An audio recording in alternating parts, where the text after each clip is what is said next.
Zodewasser beats the pressure, pulls up from the wing, takes a 10-foot jump shot. It is no good. Ellsburn the rebound. Dean's ahead of the pack. She drives in and scores the right-handed layup. Great lead by Ellsburn. Tiger Hawks lead by 10. Cowley right side going to fire up the three. Right side at the 2. Foot on the line. Give her 2. But they lead by 20 now here. 2.5 to go in our first half. Willie left side knocked away by Meyer. They steal it away. They get it ahead to Grove. She drives in. Scores the right-handed layup. 37-11. So North Fayette Valley switched defensively and going more to a trap. Pierce gets the long rebound. Nobody back to defend. Pierce drives in. Scores the right-handed layup. They're back within 19, and it was at 1.28. And here's Geider, top of the key for 3. Blocked by Cowley, but Jamila the rebound. Put back no good. Another offensive rebound, no good. Third time's a charm, you betcha. So twice they've got her into the scoring column tonight. 61-33, a bright spot for the Eagles. Back on top, it's knocked away by Kale Reister. Here's a fast break. Reister drives in and scores the layup. So a steal on one and a layup at the other. And the Tiger Hawks the early 11-6 lead. Reimer, right side to Mosier on the right wing. He's open, fires up the 3. Got it from the right wing. Patience rewarded by the Eagles. We're knotted at 20. Ward open, right side, fires up the 3. Circled in and out. Rebound deflected out of there. Fuentes trying to save it. He does. Back to Lofsgaard. His little 6-foot leaner rolls in and out. Hines the rebound, put it up and in from the left side in midair. A 10-point lead for the Tiger Hawks, and the Eagles take a timeout. Ross back offensively. He drives in, swoops in from the right side, misses the layup. Reimer there with the putback from the left side up and in. Eagles back within a point with 45 seconds left in the 4. They get it inbounds to Millard. Here we go. 6 seconds to go. Millard hands it right side to Helly. Helly drives in. Contested shot. Leaning in. It's off the back of the rim. Reimer tips out the rebound and the game is over. North Fayette Valley escapes. They got it to Helly in the lane, but it was a contested shot. It was Outstanding defense by North Fayette Valley on the drive, and good straight-up defense, and the Tiger Hawks even the score. They pull one out, hanging on to defeat Clayton Ridge by a final score of 44-43. The best high school basketball is on KCTN. Wilkie's in Elkader is Iowa's oldest family-owned grocery store. You'll find Wilkie's 2 blocks south of the Keystone Bridge in historic downtown Elkader. Stop in and enroll for a Wilkie's reward card and receive points every time you shop. Then log on to their website at wilkiesgrocery.com to view the weekly specials, check out your reward points, make out a shopping list, and more. Wilkie's in Elkader, open Monday through Saturday from 8 a.m. till 8 p.m. TNT Power Sports sells and services all makes and models of UTVs and ATVs. Not ready for a new ATV or UTV? TNT Power Sports has a nice selection of clean used units available. Contact Brian, Master Certified Technician, or Tracy for your next UTV or ATV purchase, or to schedule service work to keep your UTV or ATV in top-notch condition for work or play. Call 563-245-1100 or stop in and visit with Brian or Tracy at TNT Power Sports, north of Elkader on Highway 13 today. Broadband is more important and versatile than ever, and you no longer need a home phone to utilize Neat's fiber broadband service.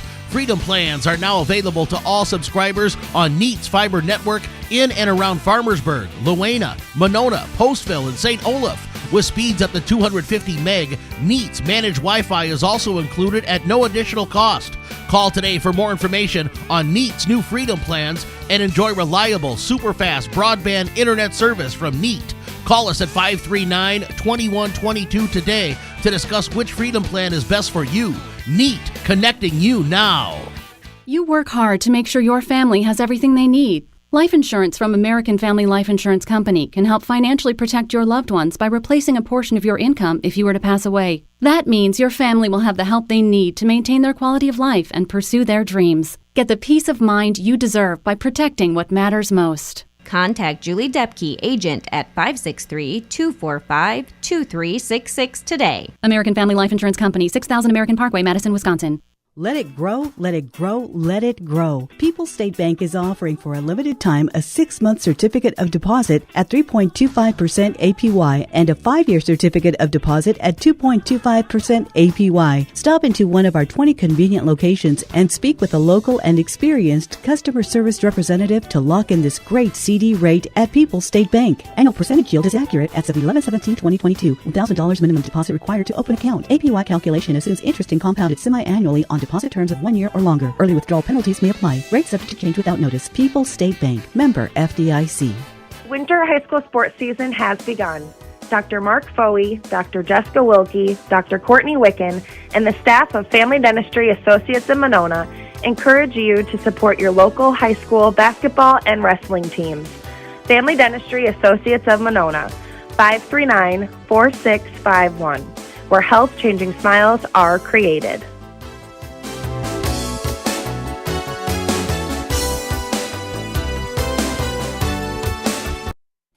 Pirate Bulldog Basketball is brought to you in part by Ethan Kane Construction. If it don't drain, call Ethan Kane. T&K Cahoon, your Napa dealer in Monona. St. Olaf Ag Sales and Service. Community Insurance of Iowa, Hometown Agency, Monona. Auto, Home Business, Crop Farm and Life. Smitty's Oil and Tire in Monona. LTI & Sons Water Conditioning, your Connecticut dealer in Postville. Meyer Collision and Service Center in Guttenberg. Dean Family Chiropractic in Claremont. And by KAR Auto Group. We begin the Chalk Talk for our girls game. We're joined by Postville girls basketball coach Andy Deering. Coach, your team dropping that decision last night to Mabel Canton, 1-12 overall now, 1-8 in the conference. That a non-conference game last night. 61-46 the final score. Tell me about that game. Yeah, Dan, last night we came out and we played fairly well. You know, we moved the ball around. We're looking inside a lot more, and we're getting a little bit more well-rounded scoring atmosphere going, you know, which is what we need. We can't focus on one girl doing all the scoring, and that's opened up a lot of things for everybody else. So with the multiple players, you know, getting in double digits and stuff like that, that helps a lot for us. And we got to a certain point in like the third quarter where we had, a few mental breakdowns and kind of threw the ball away, which allowed Mabel Canton to kind of open it up a little bit. And they shot well. I can't knock them for that. You know, they really shot well. And so yeah, it was a game that's still in a step forward. Yes, it was a loss, but 46 points and how well-rounded we were, I was pretty pleased with how we played. All right, positive things there. All right, let's go through starting lineup for your team tonight. Yeah, for tonight we're going to start with Sierra Mose, Harley Miller, Claire Martins, Melanie Mejia, and Emily Timp. And some of the kids off the bench for you then. Delia Acevedo will come off pretty quick into it. She does a nice job on defense for us. Looking for her to step up a little bit on the scoring side, but what she does on defense makes up for it. Ava Vargas will come off the bench to give us some solid minutes, along with Nora Malcolm and Hannah Nielsen. All right, turn our attention now to MFL MarMac. I know you played them earlier, dropped a 19-point decision. What do you know about the Bulldogs? Yeah, I know they're probably back healthy again. You know, the Moon Girl that was out that game is back, I'm sure, and they can shoot from the outside. They attack well. Obviously Grace Anderson was missing that night, so she's a huge threat that we have our eye on. That we got to control her presence inside and her presence on the court in general. So we're definitely gonna have our work cut out for us, as far as moving. Last night, one thing we did was we were a little bit slow on defense, and told the girls last night we gotta make sure for tonight that we're one step ahead rather than one step behind, especially going against Monona. Some of the other keys in the ball game for your team then.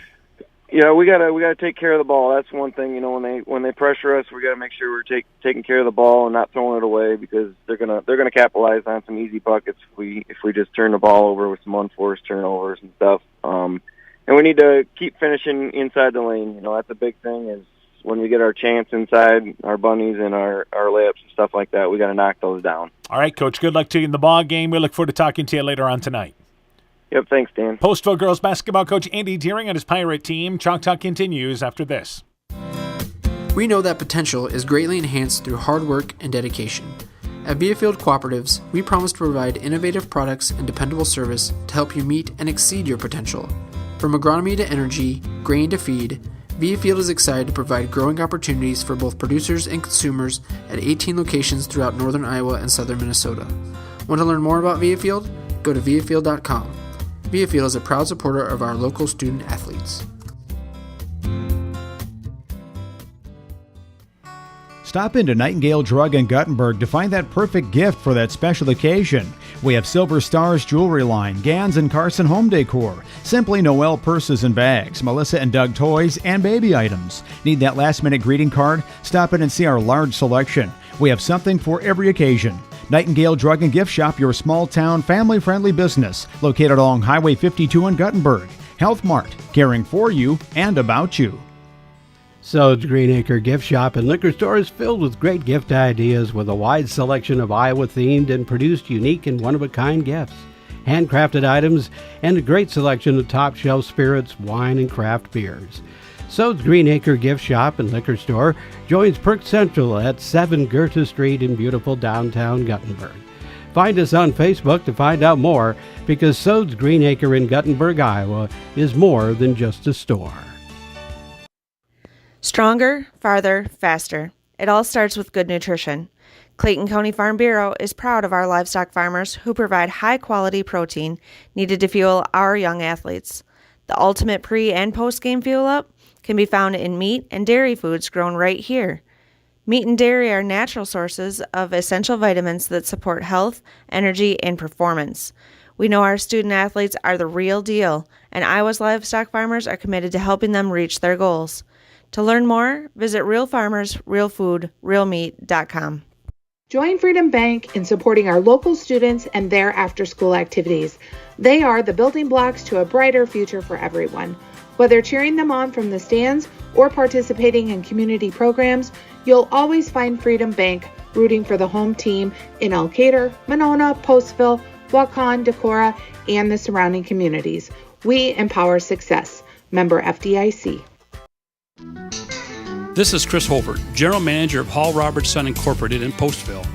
We would like to wish the area student athletes both a safe and successful sports season. We have been a community-based company since 1864, servicing and supporting the area ag industry with products necessary for daily success. We look forward to continuing to serve and support both the ag industry and high school athletes in our surrounding communities. Thank you and good luck from the families at Hall Roberts Son. Pirate Bulldog Basketball is brought to you in part by Postville Veterinary Clinic, Garden View Place in Monona, Vorwald Enterprises Inc. in Monona, Ashbecker Building Supplies in Rossville, Canucco Floor Covering in Monona, Norby's Farm Fleet in Northeast Iowa, Guttenberg Municipal Hospital and Clinic. Check out career opportunities at guttenberghospital.org. RGK Portable Building, serving Northeast Iowa and Southwest Wisconsin, and Furniture Showcase in Allwine, lighting showroom, flooring, furniture, and window treatments. We continue the Chalk Talk for our girls game. We're joined by MFL MarMac girls basketball coach Jason Winter. Coach, your team 8-5, 6-3 in the conference. Good win last Tuesday night, defeated Keyhigh 63-41. Tell me about that game. That game, we came out probably about like our previous two games against Elkader and Decorah. We fell behind early. I think it might even reach double digits or pretty close to that. We just didn't come out with any fire, any energy. Played real sloppy and slow, and then we finally, about that second quarter, we woke up and kicked it into gear and started running the floor and running our break, and I thought our defense was much better for the remaining three quarters. All right, so now you guys get into tonight's ball game against Postville. Let's go through starting lineup tonight. Starting lineups tonight, we're probably looking at Ashley Shaw, Grace Anderson, Caitlin Pika, Brooklyn Moon, and then we'll probably Hannah Bogdanovich. All right, some of the kids off the bench for you then. Cadence Moon, and then we're trying to catch up on quarters this year, so probably looking at like Cora Keener, Jerry Kowilli, and Brooke Hackett. All right, now turning our attention to Postville. I know you defeated them earlier this year, 57-38. What do you know there, once again, about the Pirates? I know they got the Mose girl that's going to be, everything runs through her. They got some size on the inside. We're going to have to keep the ball out of the paint, and then we're going to have to get after it defensively. We can't come out slow. I know they had a conference win last week, so they're starting to play a little bit better, gaining a little bit more momentum. I know their coach will have them ready to go, and we just got to be ready to play basketball. All right, for your team, obviously, maybe a good week break here. What did you guys kind of work on here in this time you had off? The time we had off, we really stressed our defense, coming out with intensity, taking care and valuing the basketball, just trying to make better decisions.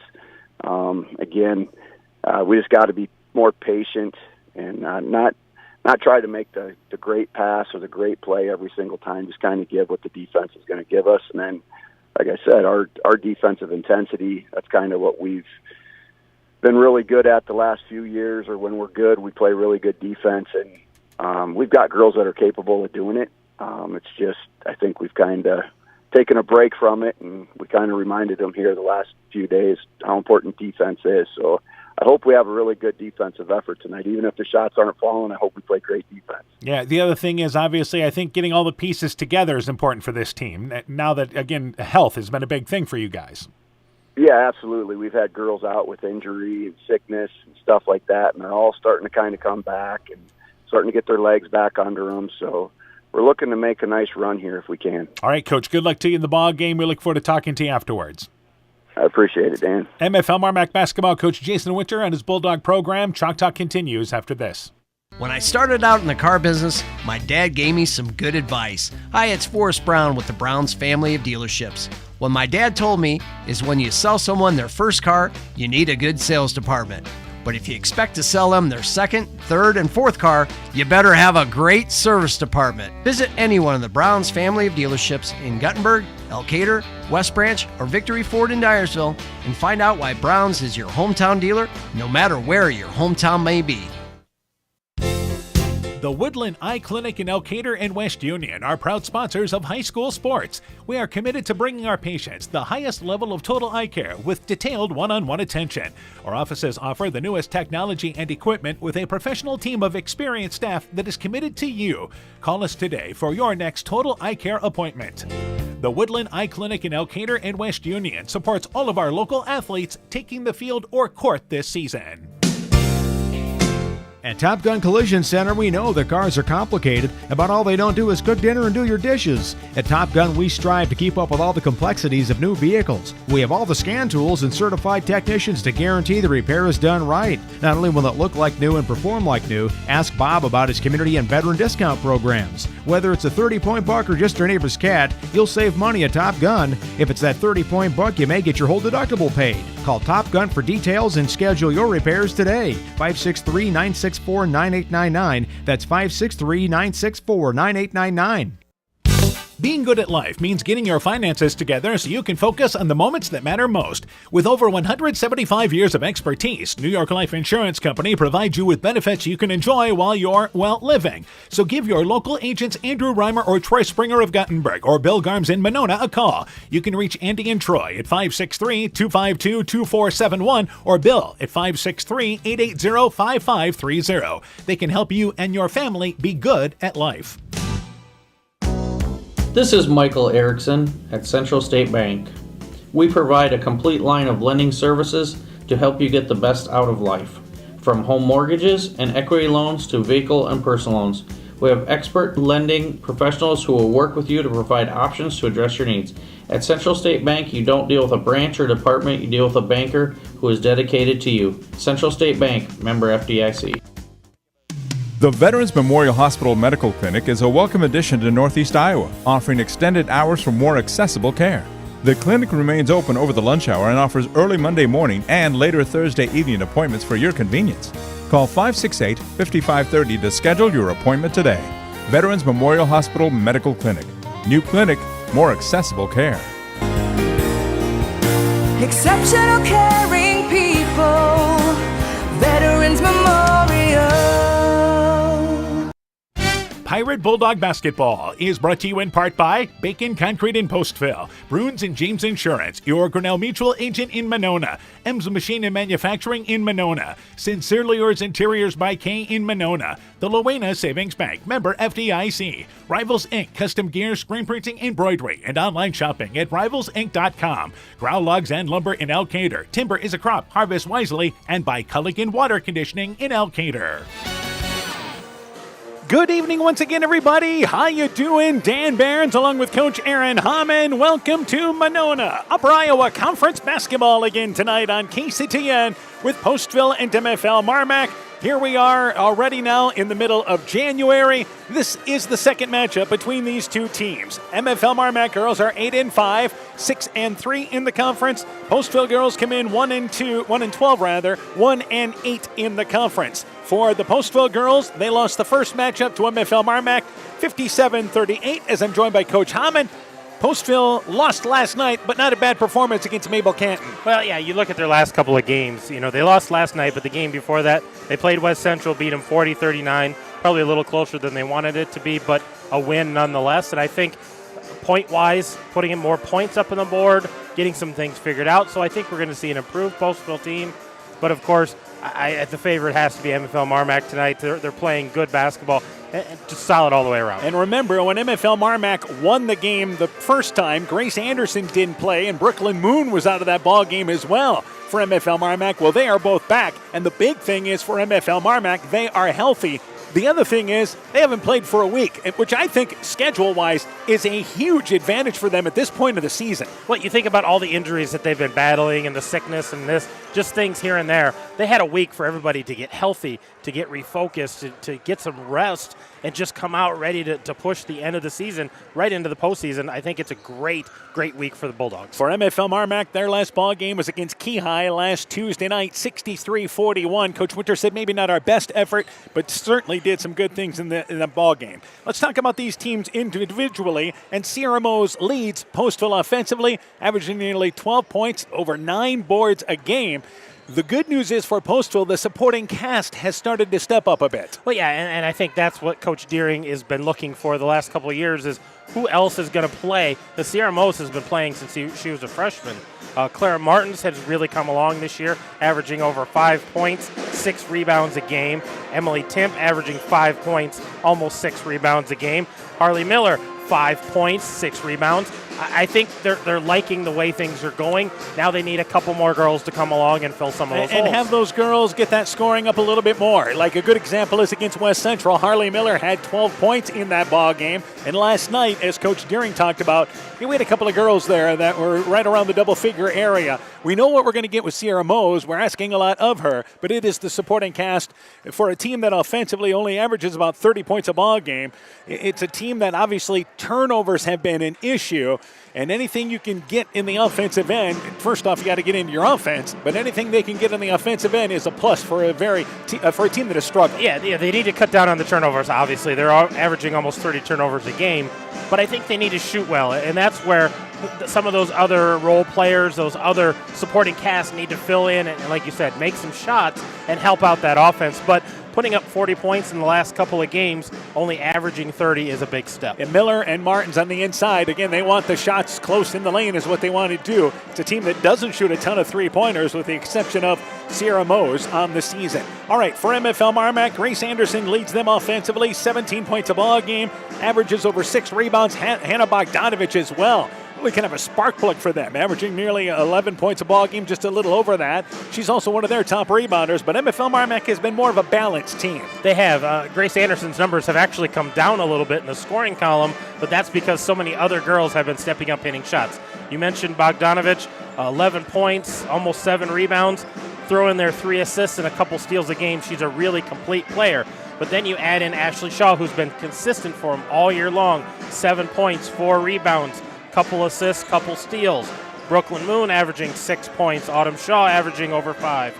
Cadence Moon averaging over 5. You just keep going down the line and adding girls who are putting in 5, 6, 8 points a game, and that's what makes a team tough to guard. It's an MFL MarMac team that, again, you figure to continue to get better. That's what their focus has been, always playing its best basketball towards the end of the season and into the postseason. And now that they are as healthy as they have been, and even though Brooklyn Moon still plays with that that index finger there taped up, just the fact that gives them another ball handler, the experience that she brings as well. And you look at the fact that you put the Moon Twins together, they're averaging 11 points a ball game there. That's a good number for the guards. Yeah, that's a great number, to get out of, like I said, the guards, those off players who haven't maybe contributing as much, really starting to step up. So for MFL MarMac, again, heavily favored in this ball game, but everybody is chasing Central in the girls' conference, and really Turkey Valley.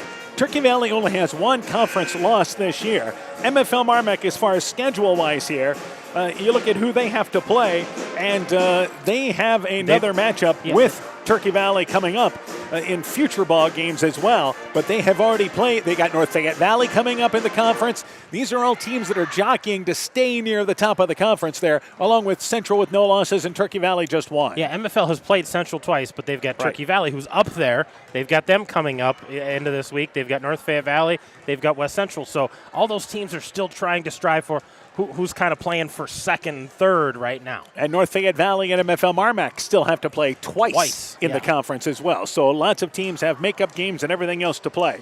Elsewhere tonight in the Upper Iowa Conference, lots of ball games going on across the area tonight. Clayton Ridge is hosting Turkey Valley girls and boys basketball. North Fayette Valley hosting Key High. Central is at West Central. Central boys picked up a win last night as they defeated Waterloo Christian 65-60. Edco will have their hands full tonight, girls and boys, at North Lynn.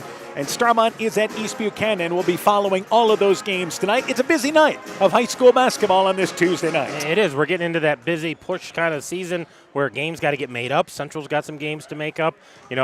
Weather, you don't want to have any weather this time of year because you don't want to try to cram in another game. And we're got a lot of basketball tonight. All right, so let's talk about keys in this ball game here as we're about 90 seconds away from the starting lineup. First off, for Postville, everything starts ball handling. You average 30 points a ball game, 32 turnovers a ball game. Somehow that has to be down to about 20 tonight to have any opportunity, just a shot at being in this game. Well, they're going to have to handle the pressure, whether it's half court or full court, to cut down on those turnovers. I just think they need to shoot well. I don't know how they put it all together to try to win this ball game, but if they shoot well, it's going to certainly serve them better if they have an off shooting night. Keep that mark there, about 40 points. You can keep MFL MarMac to that 40-point figure there. You figure Postville can kind of maybe hang in this ball game. For MFL MarMac, it's got to be a fast start. I mean, that is normally what they have done when they are the team that is favored. Take control of this ball game early. Absolutely. Fast start, take care of business. I think they need to establish inside with Anderson. Didn't have it last time they played Postville, worked their way out. And I think they need to value possessions. As they get ready for that postseason, every time they have that ball in the front court, they have to value that possession, get a good-looking shot. Yeah, MFL MarMac's done a lot of good things offensively this year. They average 50 points a ball game, we mentioned. Postville averages around 30 points a ball game. MFL MarMac shoots about 37% from the field, but only 22% from the three-point line, a little over 50% from the free throw line. Postville is just a team that has struggled mightily at 24% from the field, 15% from the three-point line, 41% from the free throw line. Courtside, public address announcer Greg Schiller. Tonight's starting lineups. Ladies and gentlemen, welcome to MFL MarMac High School for tonight's girls varsity basketball game between the Postville Pirates and the MFL MarMac Bulldogs. The Pirates are coached by Andy Deering, assisted by Kim Cleve. The Bulldogs are coached by Jason Winter, assisted by Stephanie Mickle, Jess Schubert, and Brian Bugenhagen. Officials for tonight's game are Ryan Johnson, Luther Linderbaum, and Isaac Bramer. Now the starting lineups for tonight's game. First for the Pirates, number 4, Emily Timp. For the Bulldogs, a 5'7" senior from Farmersburg, Iowa, number 2, Ashley Shaw. For the Pirates, number 11, Sierra Mose. And for the Bulldogs, a 5'5" senior from Monona, Iowa, number 4, Brooklyn Moon. For the Pirates, number 21, Harley Miller. For the Bulldogs, a 5'5" senior from Monona, Iowa, number 5, Cadence Moon. For the Pirates, number 25, Melanie Mejia. For the Bulldogs, 5'9" junior from McGregor, Iowa, number 22, Hannah Bogdanovich. And finally, for the Pirates, number 35, Claire Martins. And for the Bulldogs, 5'10" senior from Ion, Iowa, number 30, Grace Anderson. There you have it, starting lineups. Again, Aaron's from down the road at National, my old man, born down the road at Freilich. Opening action coming up next with Postville and MFL MarMac. Find the perfect gift for birthdays, weddings, and anniversaries at Clayton Drug in Elkader, Strawberry Point, and Sumner. Each store is unique in its own character and design, but all have gift items that would be the perfect gift. Clayton Drug is proud to carry many name brand lines such as Mud Pie, Young Living Oils, Greenleaf Candles, Melissa and Doug Educational Toys and Gifts, CJ Gibson, and many more. Check our Facebook page for shopping specials available at each location. Clayton Drug, connecting the communities of Elkader, Strawberry Point, and Sumner to service all in between.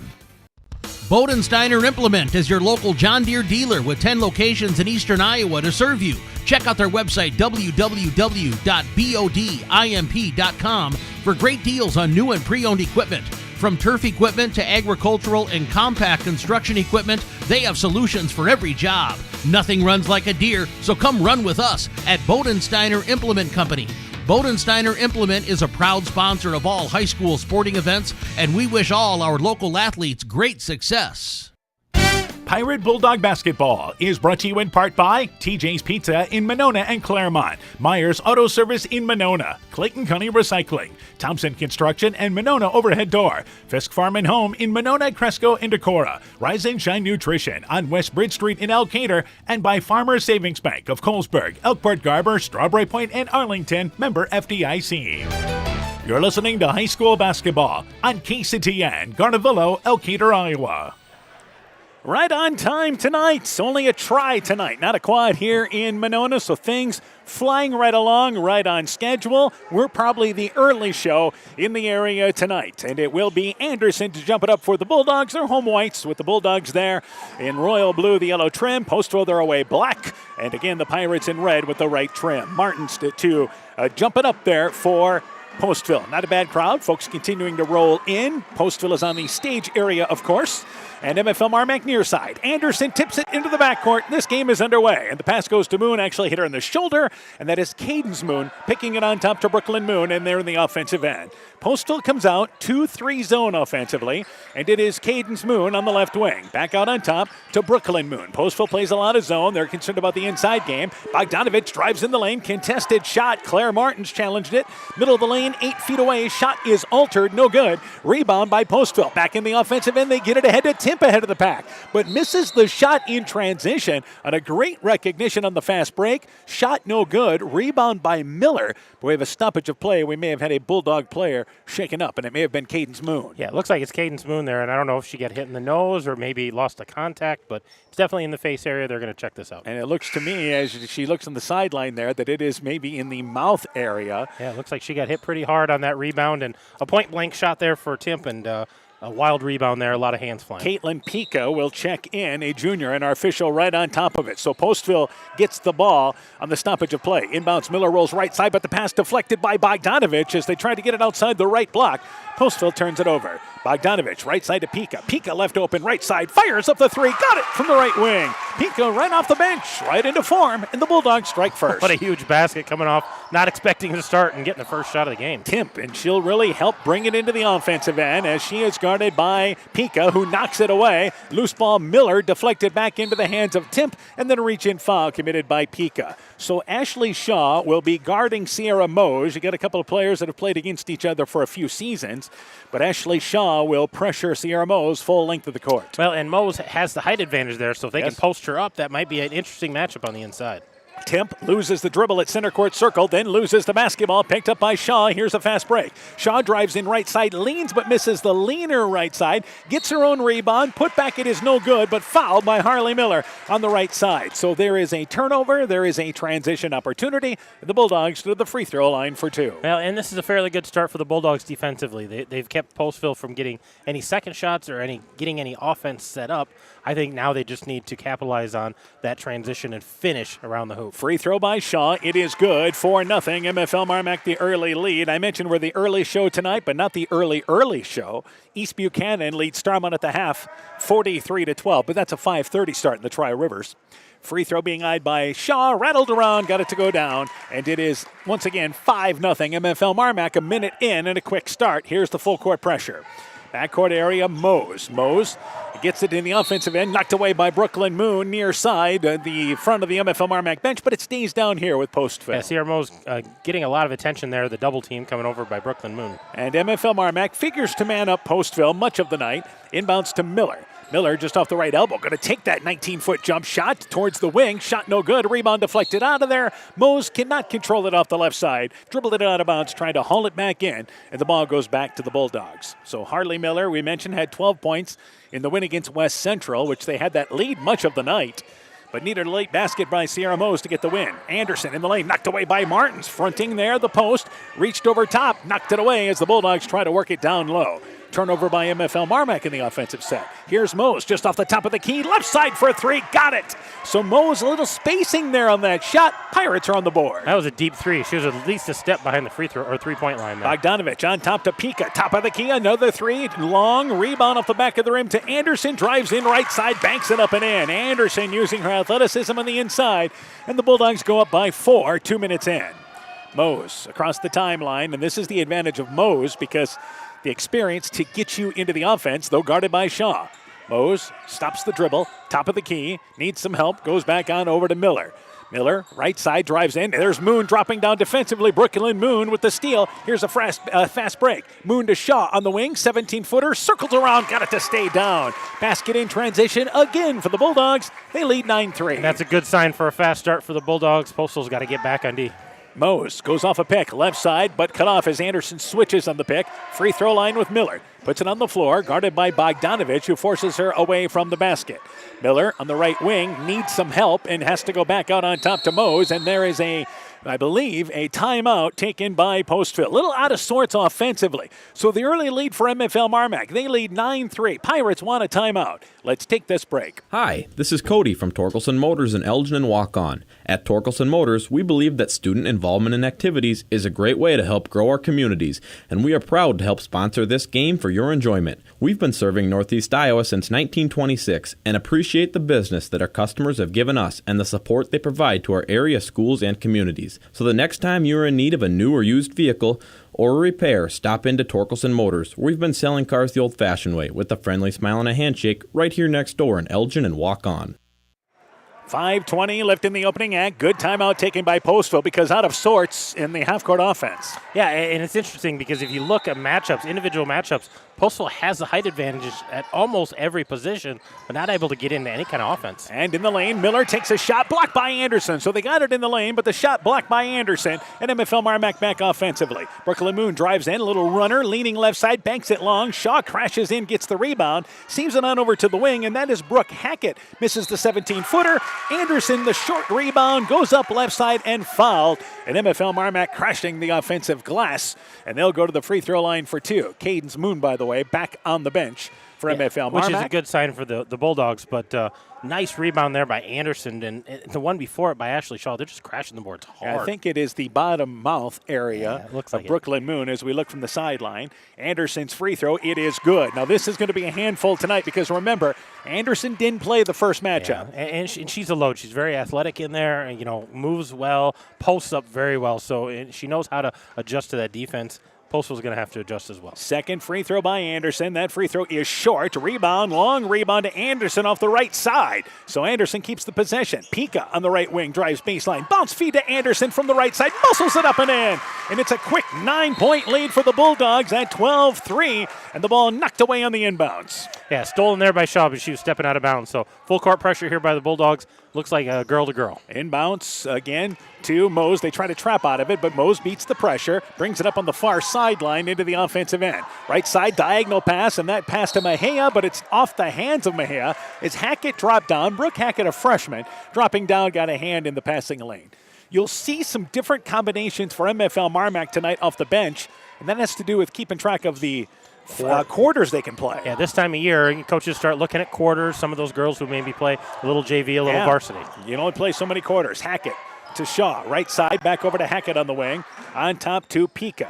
Pika left side to Brooklyn Moon. In the first matchup, MFL MarMac substituted like it was a scrimmage type game. You may see that tonight. And they try to go in the lane. Pika traveled with the basketball as she got it right side. A lot of traffic, congested area outside of the lane. And she tried to bounce it into Anderson with a lot of traffic and ended up traveling with the basketball. Yeah, and I don't think that ball was going to get through with all that traffic at all. And the pass knocked away on the inbounds, taken away by Ashley Shaw. Saves it to Brooklyn Moon. Moon back over to Shaw, so the Bulldogs turn him over. There's a steal. Back right side, Hackett on the wing. Puts it on the floor, drives right side, a wraparound pass there, but nobody. She was expecting a player. It's Mose, who hangs on to the basketball for a minute, then loses it. Shaw drives in. Her shot, no good, but fouled hard. Lands on the bottom on the floor there. She drove in, bodied on the way in. Never got the shot really towards the basket, got it up. But she'll go to the free throw line for 2. And I believe that's the second foul on Miller. Is that on Miller or is that on Martins? I couldn't see who they gave that to. the scoreboard isn't working for the fouls up here, so we just have team fouls, not individual fouls. Yeah, the numbers, the fouls, and the points on the home side of the scoreboard not working at all. They work from time to time. Free throw, it is good. It must be on Martins because she's checking out. No, Miller checked out. Miller yes. checked out, so it must have been her second. Yes, so Miller checks out. First substitution of the game for Postville, as the first free throw by Shaw was good. Second free throw is short, but Shaw gets her own rebound, middle of the lane, feeds it to Anderson, who banks it up and in. So MFL MarMac just outworking them. In for Postville, their first substitution into the ball game is number 20 and Delia Acevedo. Left side baseline, Mose. Left side 15-footer up and in. Mose stopping the run by MFL MarMac. Strike there. Anderson ahead of the pack, beats Martins down the floor, scores the right-handed layup.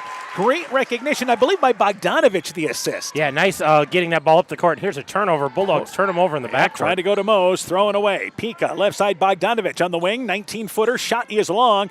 Pika got the rebound in the lane, feeds it back to Brooklyn Moon, and now we've got a tie-up as Moon was unable to really control it and is tied up by Mahea. It is a jump ball, but it stays down here with MFL MarMac. Yeah, MFL MarMac crashing the boards hard, shooting well, getting out in front of the break, so things are going well for them right now. The start they were looking for. Inbounds to Bogdanovich. Finally, right side, works to the middle of the lane, then slides to the right and hits that shot on the entry pass. And now Bogdanovich called for a reach-in foul over the top.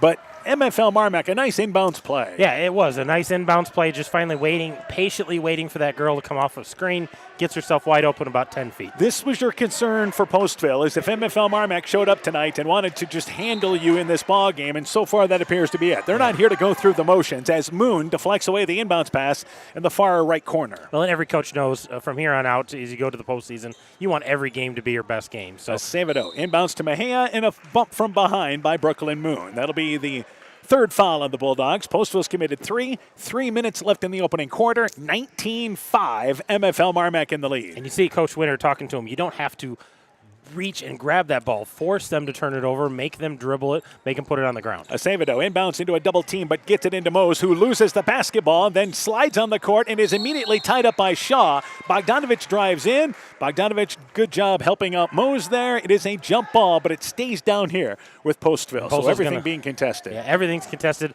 They're putting 2 on Sierra Mose, making it throw to somebody else, make somebody else handle the ball. Mahea takes it out of bounds, right baseline area, inbounds to Mose, who is again double teamed down the inbounds and feeds it back there to Mahea. Mahea stops the dribble and wisely waits for Mose, but throws it behind her as Mose able to bring it across the timeline before the 10-second violation. Mose able to get him into the offense. Martins one-on-one in the lane. Back spins left side, uses the right hand. It is strong. Shot no good. An awkward turn to the inside. Moon the rebound. Ahead of the pack, there's Ashley Shaw. She drives in but misses the layup. Anderson the offensive rebound back to Brooklyn Moon. The Bulldogs maintain possession, and Bogdanovich travels with the basketball after maintaining possession. She took it back behind the three-point line and shuffled the feet. It's good to see Cadence Moon coming back into the ball game. It looks like she's going to be okay. So she's coming back in here, and Brooklyn Moon is checking out for So her. the Moon Twins switch. Cadence back into the ball game after that early hit in the mouth, inbounds, and she knocks the ball away from Mose. But Mose in the middle of the lane back in the backcourt, able to get it and walk it into the offensive end. Again, Postville wants to make this a slower type ball game. Mose trying to go off a pick at the top of the key, but MFL MarMac able to run through it. Timp has it right side, drives in, knocked away by Cadence Moon, picked up by Timp, and then a reach-in foul by Moon. So MFL MarMac's initial defense good at first, but there's a late reach-in foul. Well, and they play such good defense with their feet, but they always bail out the offense by reaching, grabbing, just giving them the ball back. If they would just continue to play good defense with their feet, I think they would be much tougher. Cora Keener checks into the ball game for the Bulldogs. Inbounds to, again, Martins in the corner. They try to go to Timp, who tips the pass to Mose in the deep left corner. Mose guarded by the freshman Keener. And Mose, step back three, left wing, fires it up short off the side of the rim. Rebound into the hands of Mahea. Her putback shot, it is no good. Timp the rebound, put back from the left side, no good, but fouled in Postville's best offensive set. Even though they don't make the basket, they had looks and offensive rebounds. Timp to the free throw line for two. And that's probably the best they've looked here in this game in the front court. Getting good looks, getting good rebounds. Shots back up there are rewarded with a couple of free throws here for Emily Timp going to the free throw line for the Pirates. Timp's free throw, it is good, so it's now 19-6 our score. It is a 13-point lead for MFL MarMac. Another score to pass along. North Fayette Valley girls lead Keyhigh 13-9 at the end of one. They got an early start there. Second free throw by Temp. It's off the back of the rim, bounces up and goes through. She gets the hometown bounce on the road, and it's 19-7. Bulldogs lead by 12. In the lane, Martin establishes the position. Shot no good, but fouled there. It was actually Anderson, guarded by Martins. Martins with the foul there, reaching over the top. And again, MFL MarMac has had some nice entry passes from out in the perimeter. Yeah, and those passes have been coming from way in the backcourt, up by half court, by the volleyball line. Those nice long entry passes. That just shows that the forwards are doing a good job running the court. Guards are doing a great job recognizing who's open. Grace Anderson with 2. Free throw, it's off to the left, hit the side of the rim. It is no good. Anderson this season, about a 50% free throw shooter. Actually has pretty good form. Shot well from the field all season long for MFL MarMac. And she is again their leading scorer at 17 points a ball game. Second free throw being eyed there, and that free throw rattled in and out. It is no good. Did everything but stay down, and Martins gets the rebound. Head of the pack, Acevedo. Acevedo has it left side, cut off by Pika. Has to go back out on top, and it actually goes off the back of Keener. Loose ball on the court, picked up there. Who's got it? Keener on the floor trying to spin away and is called for traveling as she was trying to keep the ball away from the Pirates. But again, you can't move like that when you're on your bottom on the court. That's a travel. Good hustle, but a turnover. Yeah, great hustle, and the officials are doing a great job talking here. I think they're going to give them the timeout. So Coach Winter on top of it took a timeout to save the turnover. Bulldogs will get possession. Again, a 12-point lead. Let's take this timeout. Hey, sports fans, take a timeout and call Garms Financial Services. Their team of agents can show you how to save money on all your insurance needs with Grinnell Mutual. Whether you need auto, home, farm, crop, or business insurance, Garms Financial Services has you covered. You'll also receive quality protection, expert advice, and local friendly service. Call Brian Bugenhagen, Cheryl Wagner, Emily Bazin, or Kayla Olson today for a free competitive quote. Garms Financial Services in Elkader, your trusted choice agency. Usually when we have the timeout, it's usually a bailout. But that time, Cora Keener had possession of the ball, and a great job by Coach Winter. A lot of times the officials just give them the timeout, whether anybody has possession or not. That but one was Keener legit. had the ball. Yeah, she had the ball, and Coach Winter right on top of it. That was a good timeout by him to save the possession. And back in the offensive end is MFL MarMac. Pika has it right side, an errant pass, but she's able to track it down, save it back to Keener, who drives in. Little 1-foot runner, no good. Anderson, another offensive rebound. Middle of the lane, feeds it back to Pika. Pika right side, her little 8-foot hook shot. It is no good. Pushed it long. Bogdanovich loses the rebound. Acevedo then has it go off her hands, and it will stay down here as the ball goes into the backcourt, out of bounds in front of the scorer's table, and MFL MarMac will take it out at center court. A lot of hustle there, but nothing doing as MFL MarMac gets possession. Yeah, a lot of bodies on the floor there getting after it, just coming up empty on the offensive end so far. Left side, Cadence Moon. Right side to, once again, that is Pika. Tried to rifle inside, deflected back out to Pika. Pika to Bogdanovich at the free throw line. 15-footer, banks it in. Banks stays open late for Bogdanovich on the face-up jump shot. 14-point lead for the Bulldogs. Yeah, nice shot there by Bogdanovich getting in the middle of that zone. Offensive end, Mose pushes it left side in the lane. That is Temp, posts up that time, puts it in from the left block over the right shoulder, banked it up and in. Nice move by Temp. No hesitation out of Temp, just going right to that basket. In the lane, Anderson spins, double team, then tries to get out of it and travels through it. So she got hooked there with Martins and trying to get around and took the extra step. And that was pretty good defense by Postville converging on the inside. But yeah, she draws a lot of attention in there. You know, they didn't have to deal with her the last time, but she's going to go to the bench along with Pika. We've got a couple more subs coming in here for the last 30 seconds. That will be Brooklyn Moon and Ashley Shaw coming back in for the Bulldogs. 28 seconds left here in our quarter. Shot clock is off. Acevedo, guarded by Brooklyn Moon, knocked away by Moon, who picked her pocket. Steals it away. Here's the Moon Twins leading the break. Brooklyn drives in, swoops in right side, but traveled with the basketball.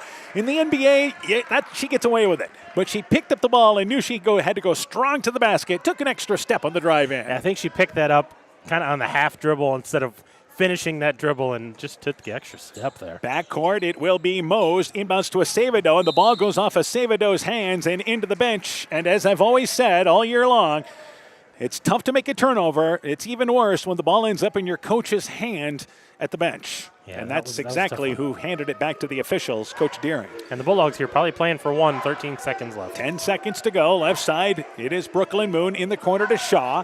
Better get into the offense here now with 5 seconds to go. They go to Bogdanovich at the elbow. Swings it right side. Cadence Moon off the top of the key for 3. It's off the mark, off the right side. Had a good look. And the opening quarter comes to an end. Bulldogs a good start, leading by a dozen at 21-9. Let's take this break. Brrr, the cold weather is here, and with it comes wind, snow, and ice that can damage overhead power lines. Remember to stay away from all downed lines. They may still be energized. Call to report broken poles, downed wires, or any other damage. By working together, we can keep everyone safe. That's the power of human connections. Al McKee Clayton Electric Cooperative, your Touchstone Energy Cooperative. Pirate Bulldog Basketball is brought to you in part by Ethan Kane Construction. If it don't drain, call Ethan Kane. T&K Cahoon, your Napa dealer in Monona. St. Olaf Ag Sales and Service. Community Insurance of Iowa, Hometown Agency, Monona. Auto, Home Business, Crop, Farm, and Life. Smitty's Oil and Tire in Monona. LTI & Sons Water Conditioning, your Connecticut dealer in Postville. Meyer Collision and Service Center in Guttenberg. Dean Family Chiropractic in Claremont. And by KAR Auto Group. So at end of the quarter there for MFL MarMac, had a good run. Led 9-3, built it much to a 10-point lead. It's right now 12 at the end of one, 21-9. Bulldogs with the basketball. It will be Shaw, Brooklyn Moon, Cadence Moon, Anderson, and also out there is Bogdanovich. Postville continues to play 2-3 zone. Brooklyn Moon, deep left corner for three off the front of the rim. Mose clears the rebound off the right for the Pirates. Mose, Mahea, Acevedo, Timp, and Martins out there for Postville. Both teams here, again, second meeting, and here's Mose open for three. Both teams with their starting five with the exception of Miller on the court, but Mose shoots an air ball on the left side as she hit a three to start the game for Postville. Errant shot on that one, pushed it to the right, and it goes out of bounds uncontested. Offensively, back to Bogdanovich. Baseline, able to get the ball in the corner, drives in left side, pulls up 12-footer left baseline, floats it in, and the Bulldogs lead by 14 right now. A nice looking shot there by Bogdanovich, and Bulldogs getting back on defense here. Postville turn it over again. And Acevedo in the lane, intercepted by Bogdanovich. She leads the break. Right side to Shaw, who drives in the layup. Blocked by Mose, but a foul on Mose. Bogdanovich leading the break, and a nice give up there to the right side as Shaw was actually trailing on the break. Yeah, Bogdanovich leading the break there, and as Ashley Shaw was coming behind her, kind of dumps it off to her, kind of gets stuck underneath, but a little bit of a push there. The foul's called on Postville, so she's going to shoot two here to start the second quarter. So Ashley Shaw to the free throw line. It is good. Ashley Shaw, free throw-wise this year, has been over 70%. She is 40 of 56 on the season. One of the better free throw shooters for MFL MarMac. Second free throw being eyed. Bulldogs pulling away. Second free throw there is good. Makes them both. And she heard us right on cue. 16-point lead for MFL MarMac. Postville gave up 21 points in the opening quarter. Cadence Moon knocks away the inbounds pass, but it goes out of bounds along the baseline. Needless to say, this is the Bulldogs' pace. Yeah, it is, and that was interesting. Mose took that ball out. They got her back out there now to receive the pass. Inbounds Mose. Deflected, goes off her hands on the inbounds. Mahea threw it into a double team. Mose tried to go up and get it. Second turnover in a row. That has ended up in the hands of Coach Deering.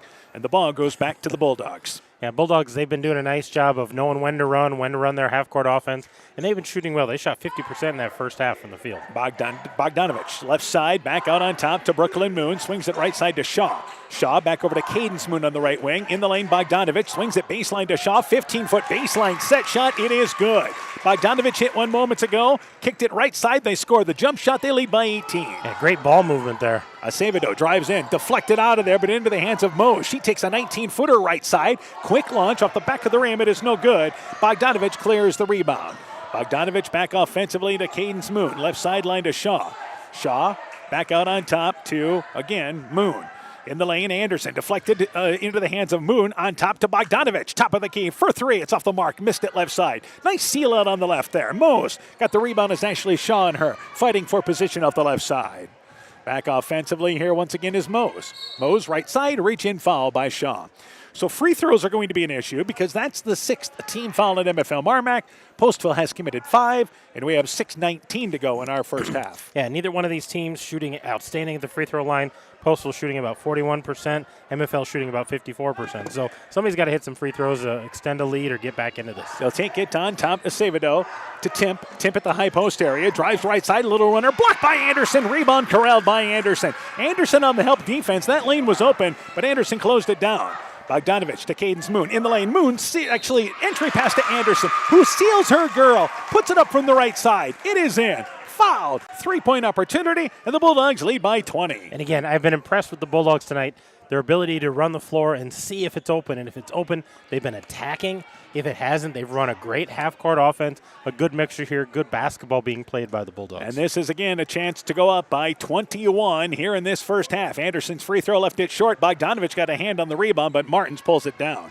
Bulldogs lead by 20. Another score. Turkey Valley leads Clayton Ridge 27-4 at the end of one.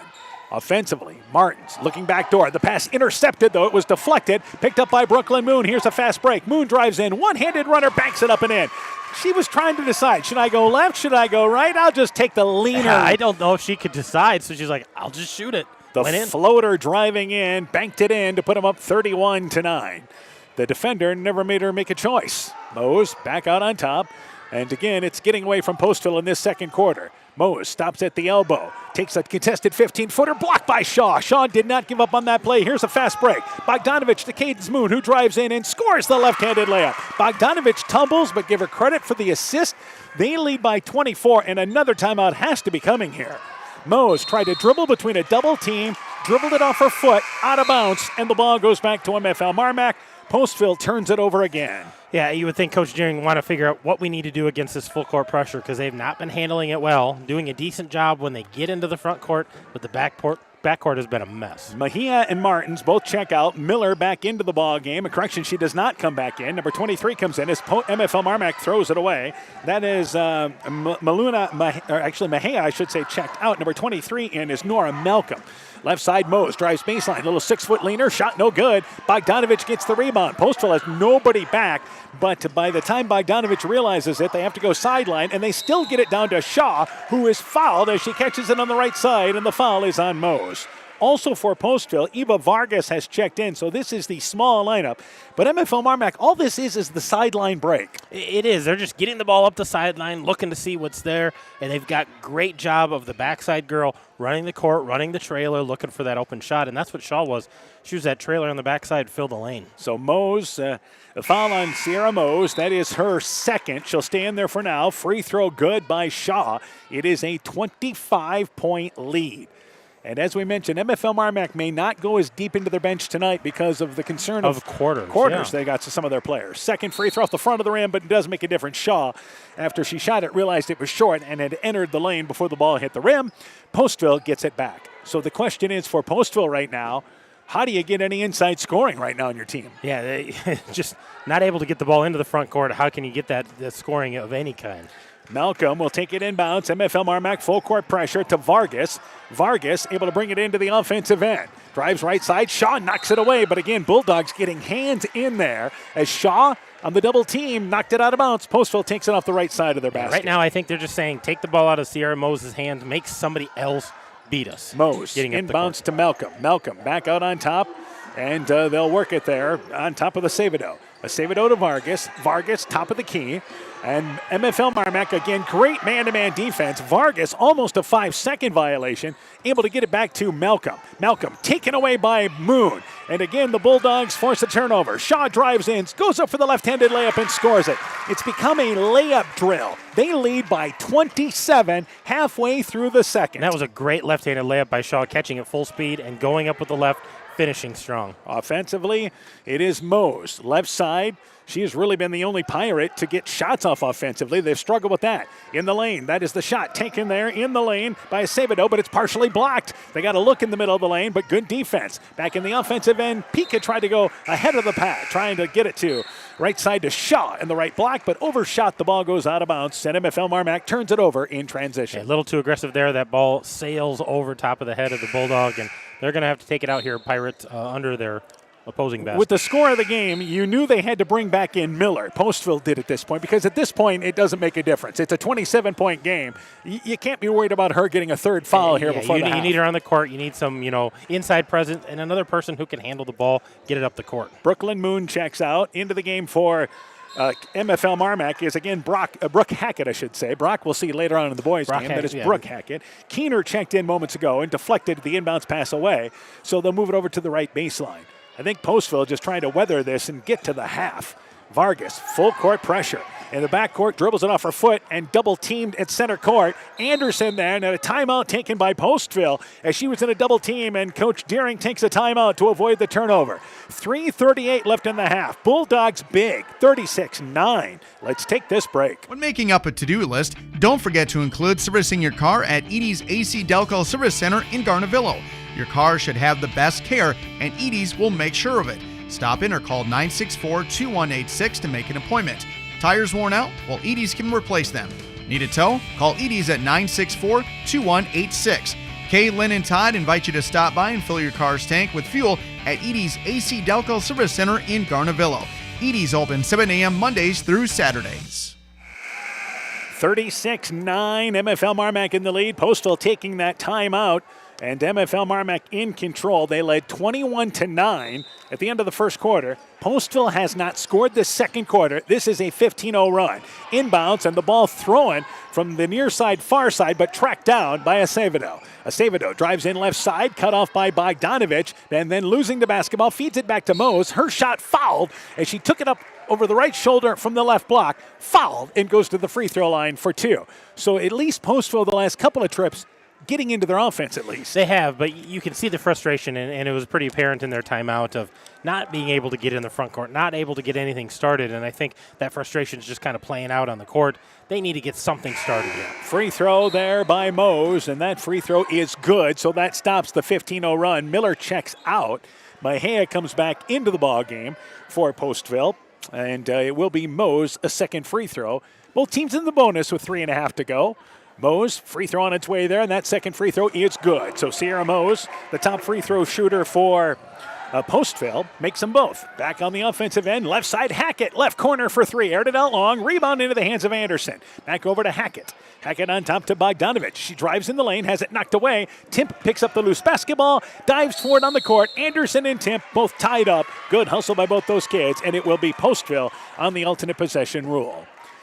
3:13 to go in our first half. If you are Postville, you're in trouble of being 35-pointed by the half. So you want to at least get to the half without that Get to the happening. half with that, so at least you have, a little bit of pride they're playing for. Try to get some kind of momentum. Timp tried to throw it ahead, but it's intercepted by Hackett, who is immediately tied up by Acevedo. It is a jump ball, and MFL MarMac will get it back. That will go as a turnover, which, again, the turnovers have been a problem for Postville. Both teams, actually. Postville or MFL MarMac has 9 of their own. Postville to double digits, so neither of these teams really taking care of the ball tonight. Keener, left side. Hackett, deep left corner, on top to Pika. Pika to Bogdanovich. 2-3 zone again for Postville. Pika drives in left side. Too easy, but stripped by Timp on the drive in. Otherwise, that was going to be a layup.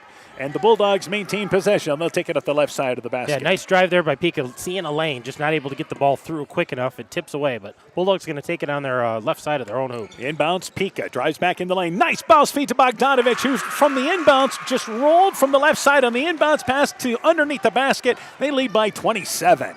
And a nice inbounds play. They've scored a couple of times off those. Timp, reverse layup, flips it up. The prayer not answered. Too far underneath the backboard. Bogdanovich the rebound. She leads the break. Mose cannot contest. She's got some fouls. So Bogdanovich scores the layup. They have put up 40 in this first half. There's been no let up. There hasn't been. They've had the pedal to the metal the whole time and just playing really solid defense. Getting runouts. Mose to Mejia. Mejia outside the left block. Goes back out on top, and it goes over the head of Acevedo into the backcourt. That's over and back.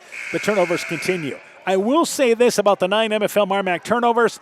That goes with how they play. They're a team that's going to have some turnovers because they're an faster-paced team. Yeah, and with the pace they're playing tonight, you expect some of those turnovers, maybe a little aggressive on a pass or just getting ahead of yourself. But Postville still struggling with those turnovers. Got to find somebody to take care of that. 2 minutes left in our half. Cadence Moon, left side to Pika. Deep left corner, open for three, aired it out long. Mejia, nice job on the weak side rebound there by Mejia. Blocking out on the weak side, read that air ball and got the long rebound. So Mose back on top, inside 2 minutes left in our half. And Mose here, this is again to get him into their offense. Timp at the elbow area, has it right side.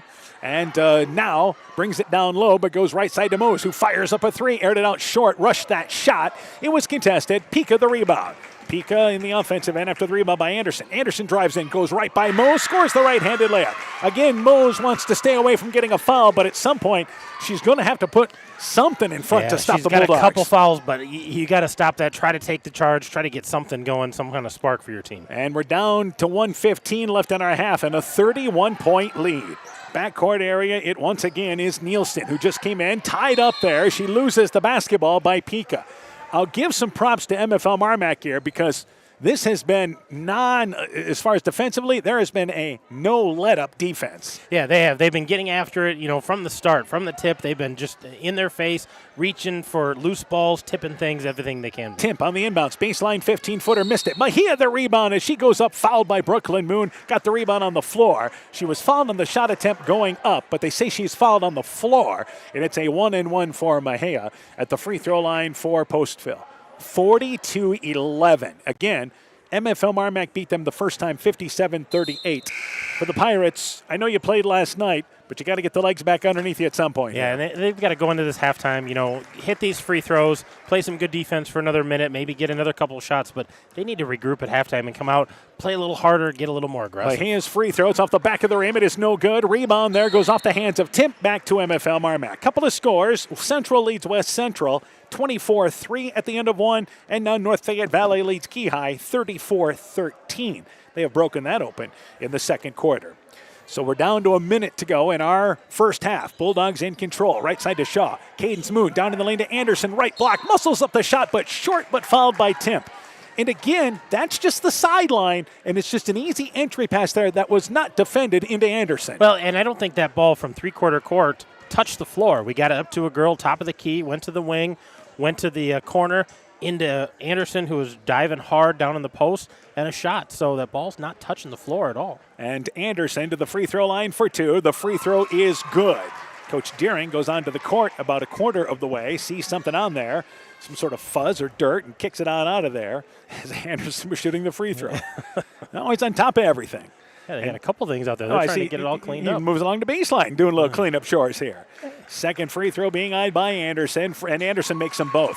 This is 44-11 with 58 seconds left in the half. And we knew that MFL MarMac was going to be favored, but we never expected this kind of performance in the first half out of the Bulldogs. Even a 35-point rule, you thought, well, maybe, second, fourth quarter or something like that. Not this quick. In the lane, Timp, middle of the lane, takes a contested 6-foot shot off the back of the rim. It is no good. Rebound pulled down by Bogdanovich, and Bogdanovich slows it down for one of the few times tonight to get them into the offensive end. You can think 2 for 1 if you're thinking along those lines with the shot clock at 25, the game clock at 35. Wide open Shaw catches it, drives in left side. The shot altered there by Timp, and they say off the hands of Shaw, out of bounds. They'll give it to Postville with 30 seconds to go. So Timp apparently got part of the ball, but it went off the hands of Shaw last, as that ended up line drived out of bounds, never got it up to the rim.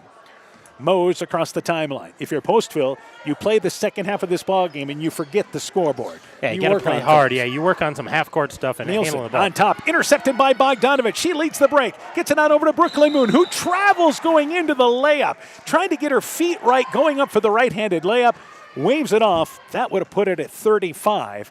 12.5 seconds to go. Postville gets the final shot. And, we've talked about this a lot.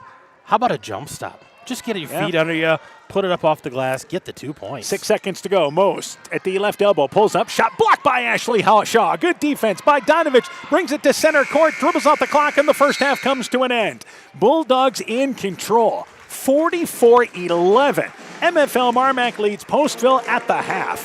When we return, updates from other games, first half totals and more. You're listening to high school basketball from KCTN Sports.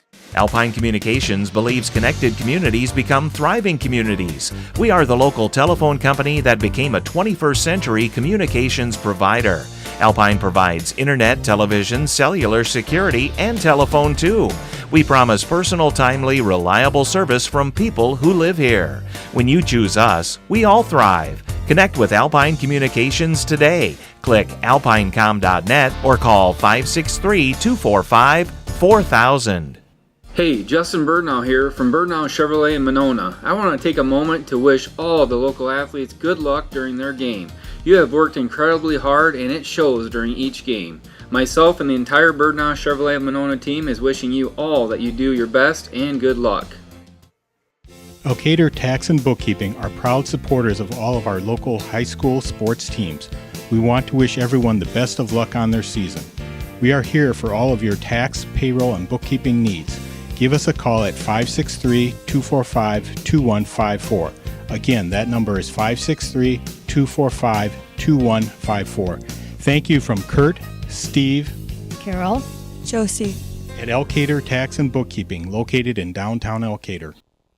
Epic Wear. Get personalized clothing for your school, your team, family, friends, business, or any event. Epic Wear has a huge range of customizable apparel, trophies, and awards, and they offer free design help or design your own apparel at getepicwear.com. And you can even set up a free web store for your fundraiser. Make sure to check out the selection of Bulldog Spirit Wear and Iowa-themed items at the Monona location. Epic Wear, located in downtown Monona and Waukon. Call 563-539-2300 to place your order today. TNT Power Sports sells and services all makes and models of UTVs and ATVs. Not ready for a new ATV or UTV? TNT Power Sports has a nice selection of clean used units available. Contact Brian, Master Certified Technician, or Tracy for your next UTV or ATV purchase, or to schedule service work to keep your UTV or ATV in top-notch condition for work or play. Call 563-245-1100 or stop in and visit with Brian or Tracy at TNT Power Sports, north of Elkader on Highway 13 today. Wilkie's in Elkader is Iowa's oldest family-owned grocery store. You'll find Wilkie's 2 blocks south of the Keystone Bridge in historic downtown Elkader. Stop in and enroll for a Wilkie's reward card and receive points every time you shop. Then log on to their website at wilkiesgrocery.com to view the weekly specials, check out your reward points, make out a shopping list, and more. Wilkie's in Elkader, open Monday through Saturday from 8 a.m. till 8 p.m. Pirate Bulldog Basketball is brought to you in part by Postville Veterinary Clinic, Garden View Place in Monona, Vorwald Enterprises Inc. in Monona, Ashbecker Building Supplies in Rossville, Canucco Floor Covering in Monona, Norby's Farm Fleet in Northeast Iowa, Guttenberg Municipal Hospital and Clinic. Check out career opportunities at guttenberghospital.org. RGK Portable Building, serving Northeast Iowa and Southwest Wisconsin, and Furniture Showcase and Allwine, lighting showroom, flooring, furniture, and window treatments. Welcome back to Monona. MFL MarMac well in control, 44-11 over Postville. Turkey Valley girls beating Clayton Ridge 27-4. That's at the end of one. North Fayette Valley leading Keyhigh at the half, 34-13. Central leading West Central at the end of one, 24-3. So lots of lopsided scores tonight.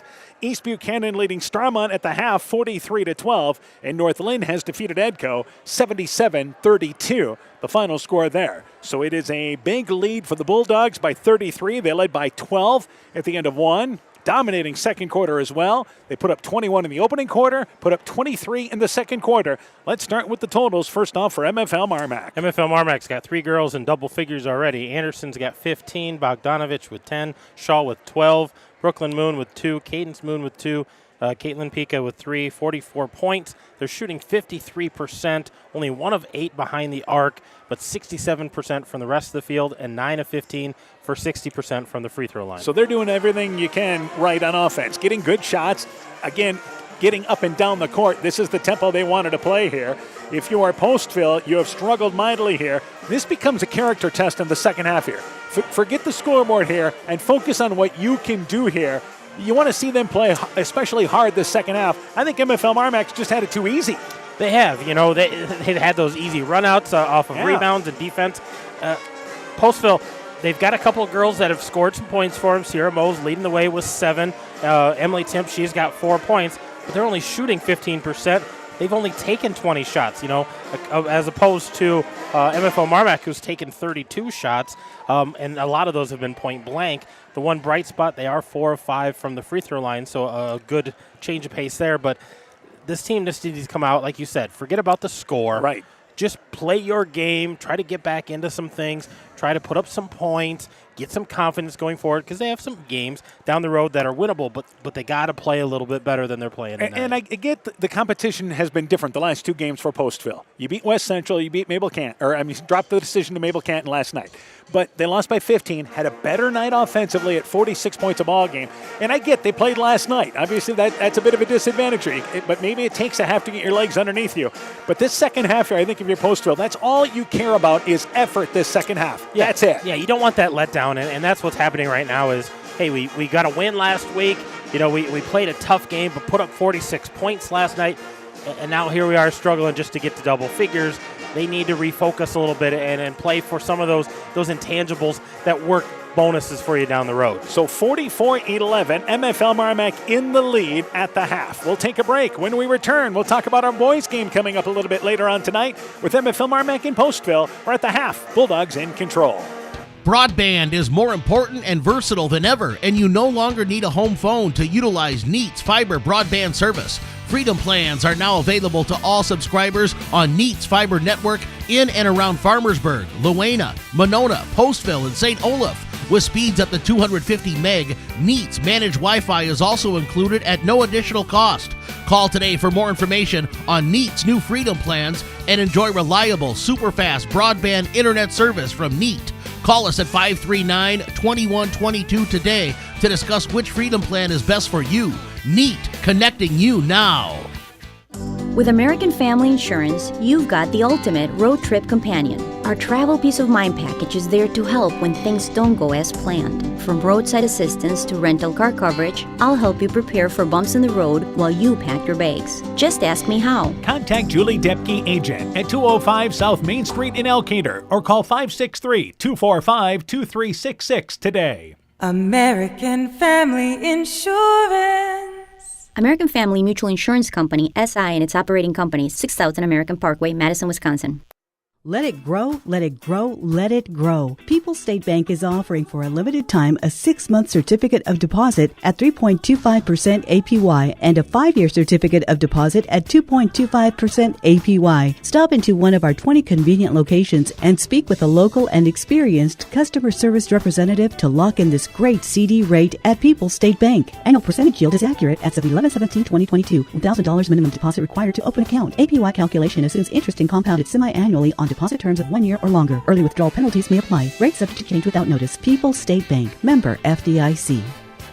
Pirate Bulldog Basketball is brought to you in part by Bacon Concrete in Postville, Bruins and James Insurance, your Grinnell Mutual agent in Monona, Ems Machine and Manufacturing in Monona, Sincerely Yours Interiors by K in Monona, the Luena Savings Bank, member FDIC, Rivals Inc., custom gear, screen printing, embroidery, and online shopping at rivalsinc.com, Growl Logs and Lumber in Elkader, Timber is a Crop, Harvest Wisely, and by Culligan Water Conditioning in Elkader.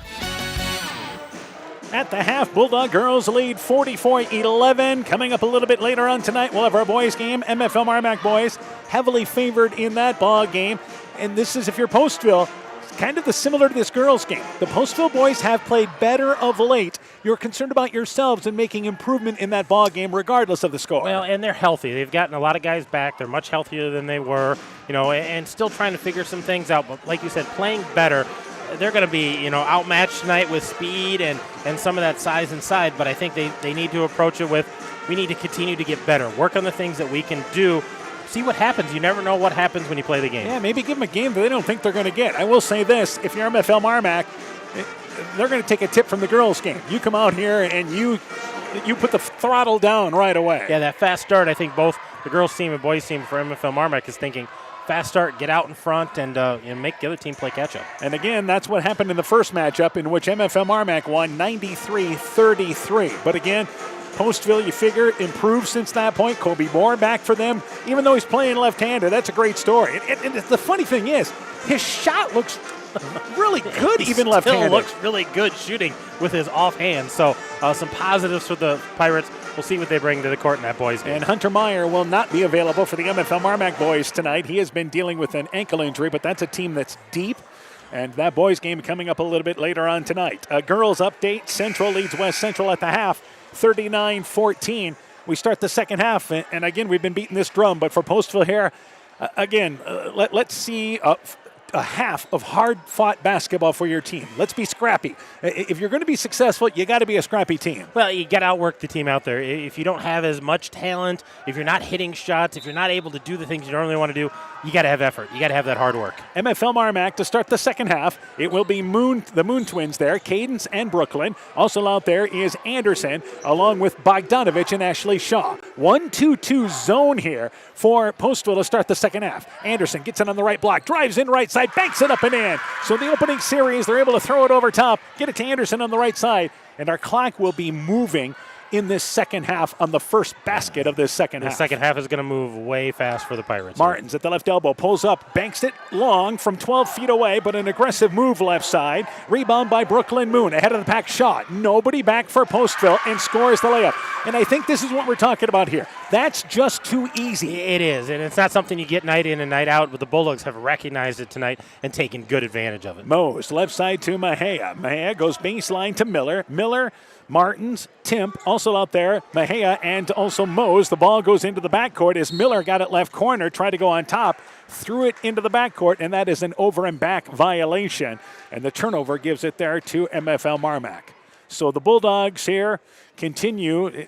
They'll go to their bench a little deeper this second half. But again, they're also limited with some kids. Yeah, we talked about the quarters, and those who don't understand that 2 games or 2 extra quarters a night, 6 quarters only counts as a game. Bogdanovich wide open on the baseline. 15-footer, it is good. Again, out on the baseline, right side. 1 entry pass to the right side, and the Bulldogs continue here in the second half. And you get those run-out baskets, and then you couple it with a shot like that. That's just a good shooting night for these Bulldogs. And MFL MarMac a little change defensively as Mejia gets it left side. The shot blocked by Anderson on the closeout. Here ahead of the pack is Ashley Shaw. Drives in and scores the right-handed layup. Again, Mo's staying away, but I don't think fouls need to be a concern anymore. No, they need to go out, play aggressive, get after it. If the fouls come, but they need to step up defensively. I like the change defensively for Postville and really for MFL MarMac too. Both teams going to a 1-2-2. Mejia in the lane to Martins. Backs her way down. Shot over Anderson off the back of the rim. They've got Martins a couple of looks. That's a positive in their offensive stretch. Left side, Brooklyn Moon open. Left side for 3. Wedged it short. Rebound picked up by Ashley Shaw. Drives in there and rake across the eyes there by Martins on the drive in there. A rake of the eyes and Shaw to the free throw line for 2 as Martins reached in on the drive. Yeah, Martins... I think Ashley Shaw saw a little armpit on that. Martins was so ahead of that ball, just kind of came across her. She's going to get a couple of free throws. She's got a great night, sitting at 16 points, averages about 7 points a ball game. So and the free throw being eyed by Shaw. This is 2. Free throw is good. Rattled it around, got it to stay down. Again, they have scored the first 9 points in the first 2:15 of our third quarter. Martins checks out. Acevedo comes back into the ball game for Postville. And it will be the second free throw being eyed by Shaw. So Shaw takes her time. No girls game in our area close tonight. Second free throw by Shaw is good at 54-11. Though right now this is the biggest margin of game going on tonight. It is. They're pulling away and extending this lead. Acevedo, left side, drives baseline. Double teamed out of that zone. Tried to go in the corner. Intercepted by Shaw. Dangerous pass there as MFL MarMac picking right up here on the defensive end. And that's impressive to see when you've got a big lead here. So our clock will continue to move. Brooklyn Moon has it on top as Acevedo plays the top of the 1-2-2 now. And as I say that here, it's more of maybe as Bogdanovich left open, top of the key for 3, shot no good. Miller got the rebound but fouled as she got the long rebound at the free throw line. It seemed to be a little miscommunication of what Postville was doing defensively there. I think they're still supposed to be in that 1-2-2, but a couple girls off the bench, maybe some miscommunication, not knowing where they need to be. So they're going to regroup, but they get the ball back here in the offensive end. All right, so our clock will continue to move as Acevedo in the offensive end. It only stops if we have a foul as Miller drives by left side and hooked there by Anderson. Miller getting it to the lane left side. This is what Coach Deering wants to see from his team. Get the ball in the lane. Yeah, and that's a nice entry pass there. And Miller, knowing where the defense is on the high side, goes the low side towards that baseline, trying to force that ball up there. And she got fouled, going to get a couple of free throws. So this is the only time the stop clocks, or we'll see that the stop clock here is fouls, is the free throw no good, and also timeouts as well. Any injuries, so those are the 2 timeouts, things, those kinds of things. But otherwise, we're going to see a continuous clock. It'll pick up here after the free throw. So even on a foul, unless it's a shooting foul, the clock will continue to run. Ball goes out of bounds, clock continues to run. Free throw by Martin. It is good. So 1 of 2. Missed the first, makes the second. And that stops a 10-0 MFL MarMac run. In the lane, Shaw open on the left block. Too far underneath, though. Anderson the rebound. Her put back. Plays Annie over right to left. It was contested by Miller. Better defense on the inside. Forces a couple of misses for the Bulldogs. Yeah, nice rebound there by the Pirates, getting the Bulldogs off the glass. They've been crashing the glass so well tonight. Now what we hope to see is neither one of these teams put the other team into the bonus. Miller drives in, stumbles, picks it up, then is called for traveling on the drive in. As Miller drove in, there was some good help defense by Cadence Moon. Yeah, little dig there by the guard. Just kind of got her rhythm off and ends up turning the ball over, traveling with the basketball. Inbounds to Brooklyn Moon. Light pressure by Postville, and they are back to the 1-2-2. I think they were just a little miscommunication before. Anderson double-teamed on the lane, but the ball deflected by Timp on the double team. Timp with a weak side defense. A nice defensive set there by the Pirates. Mo steps into a 3, left wing, aired it out long as she came into the offensive end, stopped from the left side. It's an open look, and she has the green light to take that shot, but just pushed it long. I think she struggled to find those open looks tonight, and just hasn't gotten into rhythm with her shot. Inbounds to Bogdanovich. Light pressure by Postville. 1-2-2. But again, this isn't get in your face defense. In the offensive end is Bogdanovich. So some light pressure. Now they fall back into that 1-2-2. And as I say that, they're switching now. They're back into girl-to-girl defense here and switching on a couple of Shaw strings. has a lane in, drives in, uses the right hand, leaning up and in. And Shaw so aggressive going to the basket. 56-12. Bulldogs in control. That's 20 points for Shaw tonight. That's a great night for her. A lot of offensive output. And to Mose across the timeline as we approach the 3-minute mark in a fast-moving third quarter. Mose pass knocked away by Shaw. Here's another layup in transition. Soft pass, easy steal, 46-point lead, 58-12.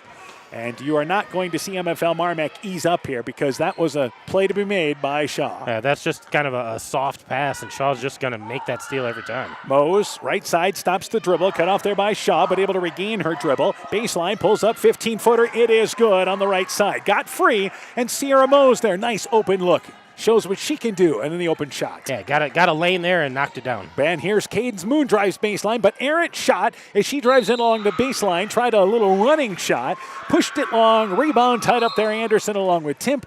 It is a jump ball, and it goes to Postville on the alternate possession rule.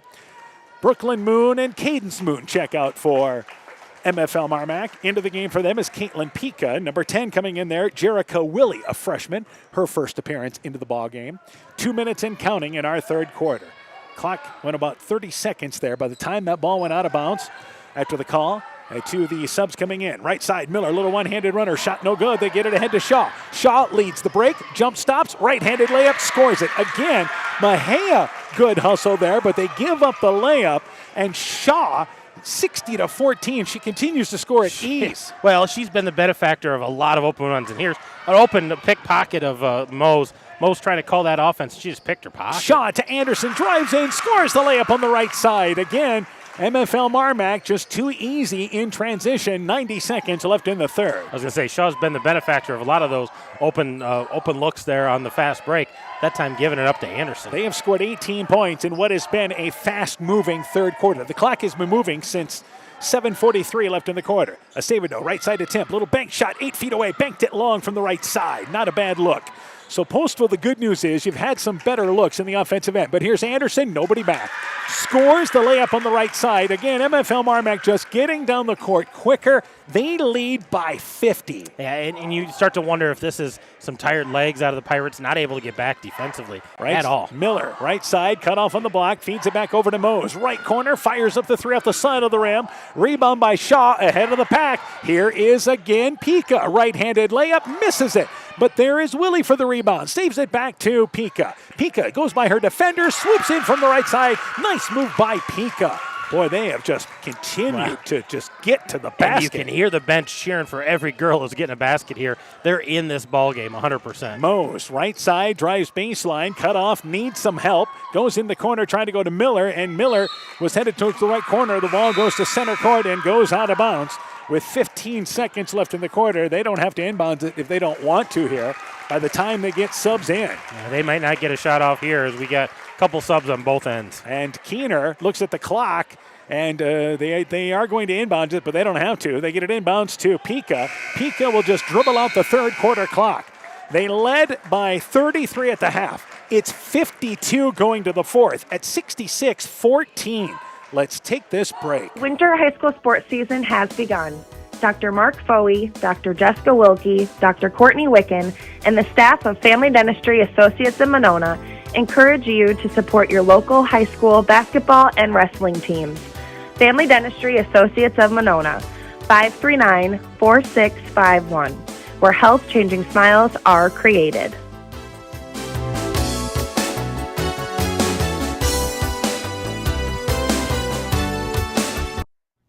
Pirate Bulldog Basketball is brought to you in part by TJ's Pizza in Monona and Claremont, Myers Auto Service in Monona, Clayton County Recycling, Thompson Construction and Monona Overhead Door, Fisk Farm and Home in Monona, Cresco, and Decorah, Rise and Shine Nutrition on West Bridge Street in Elkader, and by Farmers Savings Bank of Colesburg, Elkport Garber, Strawberry Point, and Arlington, member FDIC. You're listening to high school basketball on KCTN, Garnavillo, Elkader, Iowa. So again, 66-14. It was 44-11 at the half. So they put up 22 points and outscoring Postville 22-3. And again, they scored 22 points with a moving clock for almost all of the third quarter. So we start the fourth quarter. Bogdanovich, Cora Keener, subs out there. Brooke Hackett as well. Also out there is number 10, Jerica Willie, and Pika. Left side, Hackett on the wing just off the elbow. 15-footer short. Pika the rebound, put back, stripped out of there by Acevedo. Rebound by Mose for Postville. Mose starts this quarter along with Miller, Mahea, and you have Acevedo as well as number 13 as well, and that is Nielsen. They try to throw it in the lane. The pass is errant. Timp is out there, by the way. So instead of Miller, right side ahead of the pack. The drive in by Willie, shot no good, but the offensive rebound on the left side by Bogdanovich, and this is just a scrimmage right now at 68-14. Yeah, this is Sunday afternoon rec league, getting up and down the court now. And defense seems to be optional on this one end of the court. So back left side in the lane, that's Timp at the elbow. 15-footer, banked it long, but good job by Timp. Follows up her shot, drives in, right in, misses the layup there from the right side. Timp then ties up Pika going for the rebound, and the jump ball keeps it down here with the Pirates. Another score. This is a boys score. North Lynn leads Edco at the half, 38-7. They had a moving clock in that girls' game, headed that way in the boys' game. Inbounds to try to go to Timp and just overshot.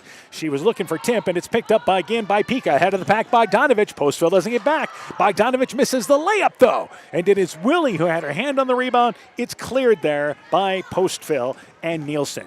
Too many easy, fast breaks tonight. Mose spins to the left block. Back shot long, circled in and out. It is no good. And the rebound pulled down by Brooke Hackett. We have Postville and North Fayette Valley on Friday night as Bogdanovich, baseline 15-footer, no good. Mose gets the rebound. I expect to see a different Postville team on Friday night. Yeah, I think get their legs, get some regrouping, come back out a little stronger in that game. Top of the key, Mose for three, aired it out long to the left, short actually, to the left from the top of the key. But again, had the look, but the shot has been off tonight. Bogdanovich checks out, likely done for the night. Shaw is back in with a career high offensively. Oh my God, it's been a great night for Ashley Shaw, and I don't know, maybe another bucket and then get her out of there. And the only thing Shaw did wrong tonight was tonight, and she gives a slap of her head to the forehead because there was a pass into the corner and it went off her hands. She just didn't look it in. Right through her hands. That's about the only thing that she's made mistakes on tonight. Into the Postville cheerleaders, and as I mentioned, Postville has a great group of cheerleaders, and they've been active in this ball game, very involved. 7 cheerleaders for Postville, male and female. Left side to Nielsen. Nielsen stops the dribble, and you see them go in the lane to Timp, and knocked away by Shaw, picked up in the corner by Pika. Postville here has just faced an MFL MarMac defense that has not taken a possession off.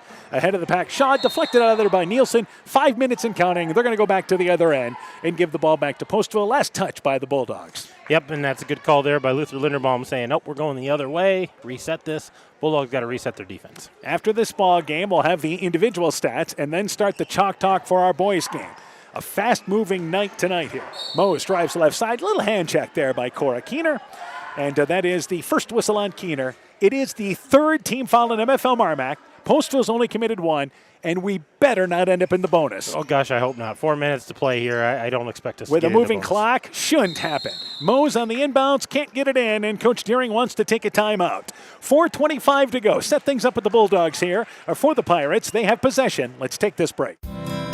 We know that potential is greatly enhanced through hard work and dedication. At Viafield Cooperatives, we promise to provide innovative products and dependable service to help you meet and exceed your potential.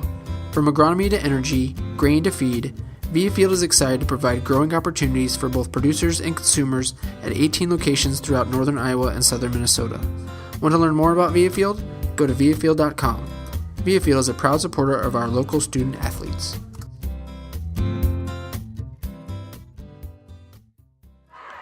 So that was a 30-second timeout taken, I believe, but I think they're going to rule it was a full timeout. Well, both teams stayed on the court, and they indicated a 30, but maybe he's out of 30. Yeah, Deering's out of 30. They just gave him the full. So, and our officials continue to be on top of things with 4:25 to go. Let's update you on the scores. Again, North Fayette Valley leading Keyhigh 34-13 at the half. Central leads West Central 39-14 at the half. We expect another Turkey Valley Clayton Ridge update. That was a 27-4 Turkey Valley lead early in that game. And North Lynn has defeated Edco tonight, 77-32. East Buchanan leading Starmont 43-12. We'll get you a final on that game as well. Acevedo on top to Nielsen. Nielsen, as we approach the 4-minute mark in our fourth quarter, trying to get him into the offense. On top to Mose. This is the smaller lineup for Postville. Mose has it knocked away by Cora Keener. Boy, whoever has guarded Mose tonight has just been on her defensively. Hounded her all night long. And, you know, we talked about limiting quarters. They only played 2 quarters of JV girls tonight, so some of these girls are getting a chance to get a little extra play time tonight. Nielsen, left side, drives baseline, cut off on the left baseline area, goes on top to Mose. Mose, open, top of the key, left side off the back of the rim, and then hit the basketball support, hit the support above the wire that hangs up there. They don't have the breakaway rims. Well, it's breakaway rims, but we don't have the breakaway hoops that everybody seems to be getting more and more. That cable support up there is what it hit. And in the offensive end is, again, Hackett for MFL MarMac. In the lane to Keener. Keener tied up by Temp as Keener brought the ball down low inside the right block. For Postville, I would say Coach Deering will tell you this is a step back tonight. It is. You know, after the last couple of games, the points they've scored, the win they got, this was definitely a step back. So they got to regroup and come back full strength on Friday. Inbounds to Shaw. Good hustle by Nielsen. Jumped the passing lane, steals it away. Pirates turn it over at the 3-minute mark of our fourth quarter. Bulldogs actually turn it over. Pirates force the turnover. Nielsen has a lane to the basket. Drives in, little one-handed floater off the front of the rim. And the loose ball picked up there by Shaw for MFL MarMac. But again, they've got numbers. Here's a 3-on-1 fast break. And Shaw able to take it the length of the court uncontested, scores the layup. Nobody stopped the dribble. 70-14, and Shaw is going to have nothing but dreams of open lanes to the basket tonight. All night long, steals and open layups all night long, and what a great night for Ashley Shaw. Nielsen, right side in the offensive end. And it's again for Postville, it's been one of those kind of nights. When you have gotten to the basket, you haven't made the shots. And here again, ball knocked away. That is Acevedo. Had it taken away. Soft with the basketball. Picked up there and driving in is Pika. Bodied by Mejia on the drive in. A blocking call by Mejia. Pika to the free throw line for 2 for MFL MarMac on the drive. And we're going to get a stoppage of the clock here to shoot those free throws for Caitlin Pika. She's got 5 points on the night. Try to get a couple more here. It's a foul, but the good news is you stopped the drive. Yeah, well, they did. They finally stepped in front of one of these girls, stopped the drive, make them earn them at the free throw line. Free throws off the back of the rim. It is no good. And 1 of 2 is the best that Pika can do. We'll go a little deeper into the bench. Vargas for the Pirates checks in. Acevedo checks out. Ashley Shaw with a career night offensively will check out as number 23 comes in there. And Ariana Fish, a freshman. Pika's free throw on its way there. It is good. 71-14 is the score. Pika checks out. Into the game is number 25. And number 25, we don't have 25 on our roster. I have Keegan Eckert. It is Eckert. Keegan Eckert. Yeah, and I have Eckert on mine. I had to write it in by hand. Keegan Eckert. It's in the crease in the page. So Eckert into the game. Offensively, Mose off the right elbow. Feeds it back to, that is number 13 with it there on the right sideline. And again, that is Nielsen, I should say. Nielsen loses the basketball. Picked out of there by Eckert. Eckert saves it back there to Pika. So they force a turnover. Here on the offensive end, they try to go to Keener. The ball kicked out of there, picked up by Willie. Willie back out on top to Fish. Eckert with 1:45 in the fourth. Left side, Hackett, left wing for three. It's off the back of the rim. Keener, the offensive rebound, put back shot, banks it long. And the loose ball picked up by Nielsen in the lane. Nielsen's had a good couple of hustle plays for the Pirates. I think that's a positive. Yeah, nice positive hustle there. And Postville getting some shots now and trying to set something up. Mose trying to entry pass to Timp, and it goes off the hands of Timp, then deflected out of bounds by Eckert on the weak side. And it stays down here with Postville. Clock continuing to move with 1:20 left in our fourth quarter. Again, we'll have the game stats coming up after this ball game and start the chalk talk for our boys game. Right side inbounds to Mose. Mose deep right corner to Timp. Backs her way down. Shot from the right block up and in. That's the best look she's had all night long there. And Timp, again, if they can get her to the ball in that open spacing there, that's the type of shot she can hit. Yeah, she can knock that down. That's her bread and butter. And across the timeline, it is MFL MarMac with Willie. Willie loses the basketball. Vargas, good defense, slapped it out of bounds. Substitution, Mejia checks out for Postville. Into the game for them is Nora Malcolm in. Good news is everybody that is dressed tonight for both teams has got on the court. Inbounds, here's Fish, right side, blocked by Vargas. Vargas denied the shot on the weak side, then Fish tried to track it down in the far right corner, lost it out of bounds, and it goes back there too. Postville, good hustle there by both those kids. Yeah, both those kids getting after it. We talked about improvement, seeing some hustle out of Postville here. We go inside, 30 seconds left with the clock moving. Game coming to an end here tonight in Postville. Pirates don't have to shoot if they want, but let's get some subs in. Timp baseline, 17-footer, banked it long. Fish had the rebound go off her hands. It's picked up there by Willie on the left sideline. 10 seconds to go. Let's see if the Bulldogs can get somebody in the scoring column. Willie tried an entry pass to Eckert, intercepted by Mose. 5 seconds to go. Mose comes into the offensive end, brings it to the volleyball line. Left side takes a 25-footer on its way, airs it out short, and the game comes to an end. For MFL MarMac, they blitzed the Bulldogs. The Bulldogs, I should say, blitzed the Pirates tonight. MFL MarMac started the game early with a 12-point lead. It bloomed to 33 at the half, and they roll big. 71-16. That's the final score. MFL MarMac on the season goes to 9-5, 7-3 in the conference. Postville drops to 1-13, 1-9 in the conference. A quick break. Game stats and the coaching interviews for the boys game coming up next. You're listening to high school basketball from KCTN Sports. Stop into Nightingale Drug in Guttenberg to find that perfect gift for that special occasion. We have Silver Stars jewelry line, Gans and Carson home decor, Simply Noel purses and bags, Melissa and Doug toys, and baby items. Need that last-minute greeting card? Stop in and see our large selection. We have something for every occasion. Nightingale Drug and Gift Shop, your small-town, family-friendly business, located along Highway 52 in Guttenberg. Health Mart, caring for you and about you.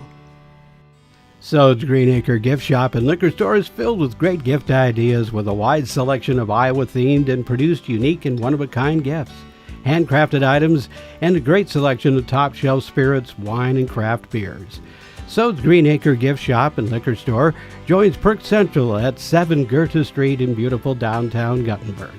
Find us on Facebook to find out more, because Sode's Greenacre in Guttenberg, Iowa is more than just a store. Stronger, farther, faster. It all starts with good nutrition. Clayton County Farm Bureau is proud of our livestock farmers who provide high-quality protein needed to fuel our young athletes. The ultimate pre- and post-game fuel-up can be found in meat and dairy foods grown right here. Meat and dairy are natural sources of essential vitamins that support health, energy, and performance. We know our student athletes are the real deal, and Iowa's livestock farmers are committed to helping them reach their goals. To learn more, visit realfarmersrealfoodrealmeat.com.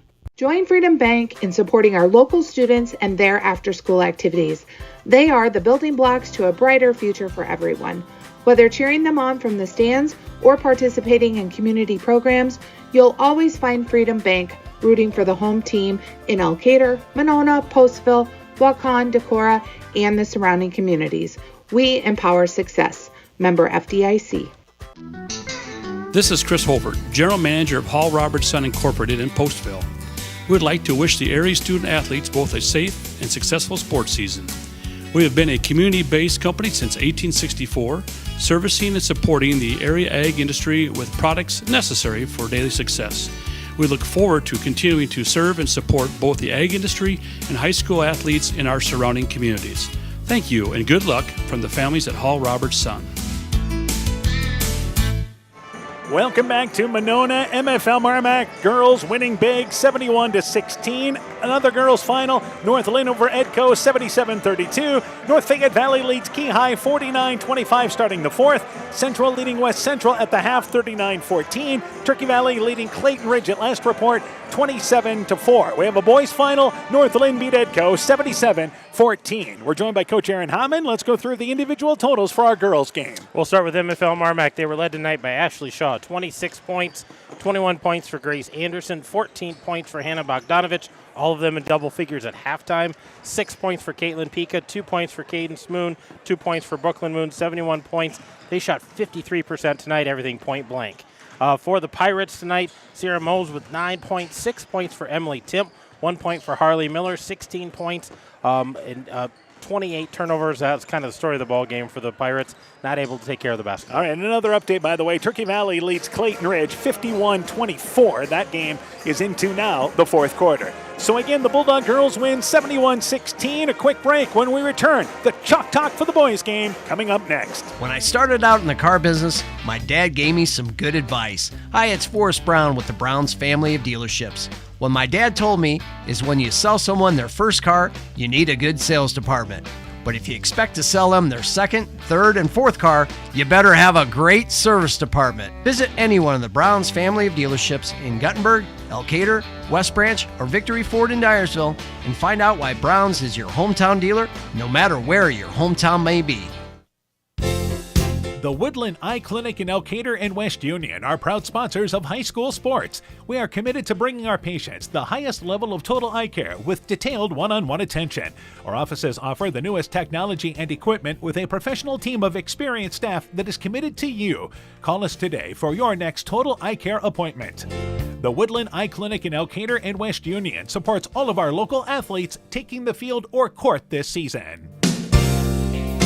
Top Gun Collision Center knows hunting season is over, but the deer still have a lot of tags to fill. If you've been tagged by anything, pull into the stoplight at Top Gun. That's it. Bob and his technicians have over 35 years experience and will handle everything. We write the estimate, take photos, and follow the factory engineered repaired procedures to fix your vehicle quickly and, most important, safely.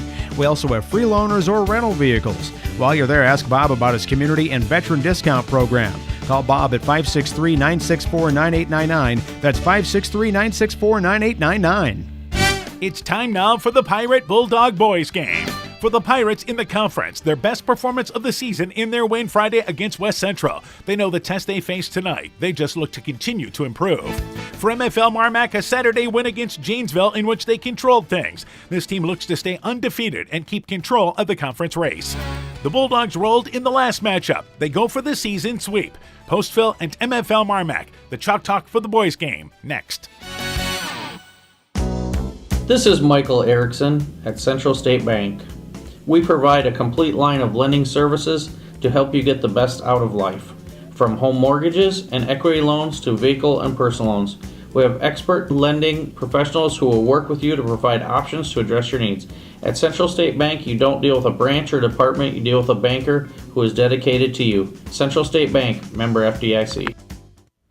Being good at life means getting your finances together so you can focus on the moments that matter most. With over 175 years of expertise, New York Life Insurance Company provides you with benefits you can enjoy while you're, living. So give your local agents Andrew Reimer or Troy Springer of Guttenberg or Bill Garms in Monona a call. You can reach Andy and Troy at 563-252-2471 or Bill at 563-880-5530. They can help you and your family be good at life. As a busy mom, I have challenges keeping my family on track, but appointments for healthcare visits are no longer one of them. Veterans Memorial Hospital has now opened a new clinic and walk-on, so complete care for my entire family is more accessible than ever, and providers care for all ages, so everyone gets the care they need when they need it. It's a welcome addition for busy families like ours and our community. To learn more, go to veteransmemorialhospital.com. Veterans Memorial. We begin the Chalk Talk for our boys game. We're joined by Postville boys basketball coach Eli Nessa. Coach, your team dropping to 2-11. Hard-fought game last night against Mabel Canton. Dropped to 57-47 decision. Tell me about that game. Yeah, well, we started off a little short-handed with Sam Jacobs, who was not at the game, and Jacob White was coming off the bench with a tweaked ankle that was a little sore, so his minutes were a little limited. We've had our freshman Xander Martinez step up pretty well, but we just couldn't get her finished last night. All right, so now let's get ready for tonight's ball game. Run through the starting lineups for you tonight. So tonight we'll have probably the same lineup as last night with Cade Downing, Kobe Bohr, Josiah Minicue, Harley Check, and then Giovanni Loera. Okay, and some of the kids off the bench for you then. Yeah, like I said, Jacob White, he'll be coming off the bench, and then Xander Martinez, as well as maybe a couple other young guys should be stepping up big, hopefully tonight. Okay, so now let's turn our attention to MFL MarMac. I know, of course, you played them earlier this year. What do you know about the Bulldogs? Oh, they press the heck out of the game. They're all over you defensively, and they like to run the floor and get easy transition buckets. They're a good team. They finished just about everything in the first time around, and you really have to have a hand in their face and take care of the ball to have a chance. All right, so you mentioned taking care of the ball. What else are some of the other things that you want to see out of your team tonight? Hitting bunnies. We in the games that we hit our shots close to the rim, we tend to be in those games, and then along with taking care of the ball, and then the games that we can't hit the shots close to the rim, then those are the ones that you just don't stand a chance in if you can't finish. Sure. All right, Coach. Good luck to you in the ball game. We look forward to talking to you afterwards tonight. Yep, you too. Postville basketball coach Eli Nessa and his Pirate team. The Chalk Talk continues after this. Find the perfect gift for birthdays, weddings, and anniversaries at Clayton Drug in Elkader, Strawberry Point, and Sumner. Each store is unique in its own character and design, but all have gift items that would be the perfect gift. Clayton Drug is proud to carry many name brand lines such as Mud Pie, Young Living Oils, Greenleaf Candles, Melissa and Doug Educational Toys and Gifts, CJ Gibson, and many more. Check our Facebook page for shopping specials available at each location. Clayton Drug, connecting the communities of Elkader, Strawberry Point, and Sumner to service all in between. Bodensteiner Implement is your local John Deere dealer with 10 locations in eastern Iowa to serve you. Check out their website, www.bodimp.com, for great deals on new and pre-owned equipment. From turf equipment to agricultural and compact construction equipment, they have solutions for every job. Nothing runs like a Deere, so come run with us at Bodensteiner Implement Company. Bodensteiner Implement is a proud sponsor of all high school sporting events, and we wish all our local athletes great success. Hi, this is Cody from Torkelson Motors in Elgin and Waukon. At Torkelson Motors, we believe that student involvement in activities is a great way to help grow our communities, and we are proud to help sponsor this game for your enjoyment. We've been serving Northeast Iowa since 1926 and appreciate the business that our customers have given us and the support they provide to our area schools and communities. So the next time you are in need of a new or used vehicle or a repair, stop into Torkelson Motors. We've been selling cars the old-fashioned way with a friendly smile and a handshake right here next door in Elgin and Waukon. We continue the Chalk Talk for our boys game. We're joined by MFL MarMac boys basketball coach Eric Detbarn. Coach your team 12-1, 8-0 in the conference. Actually a non-conference game on Saturday. Handled Janesville. Final score there 80-47. Tell me about that game. Well, it was a pretty high-scoring first half. I believe that at halftime the score was like 45-33. And Janesville hit a number of really deep threes on us in the first half and played really, really well. Second half, we kind of flipped the script a little bit. I thought we played better defensively.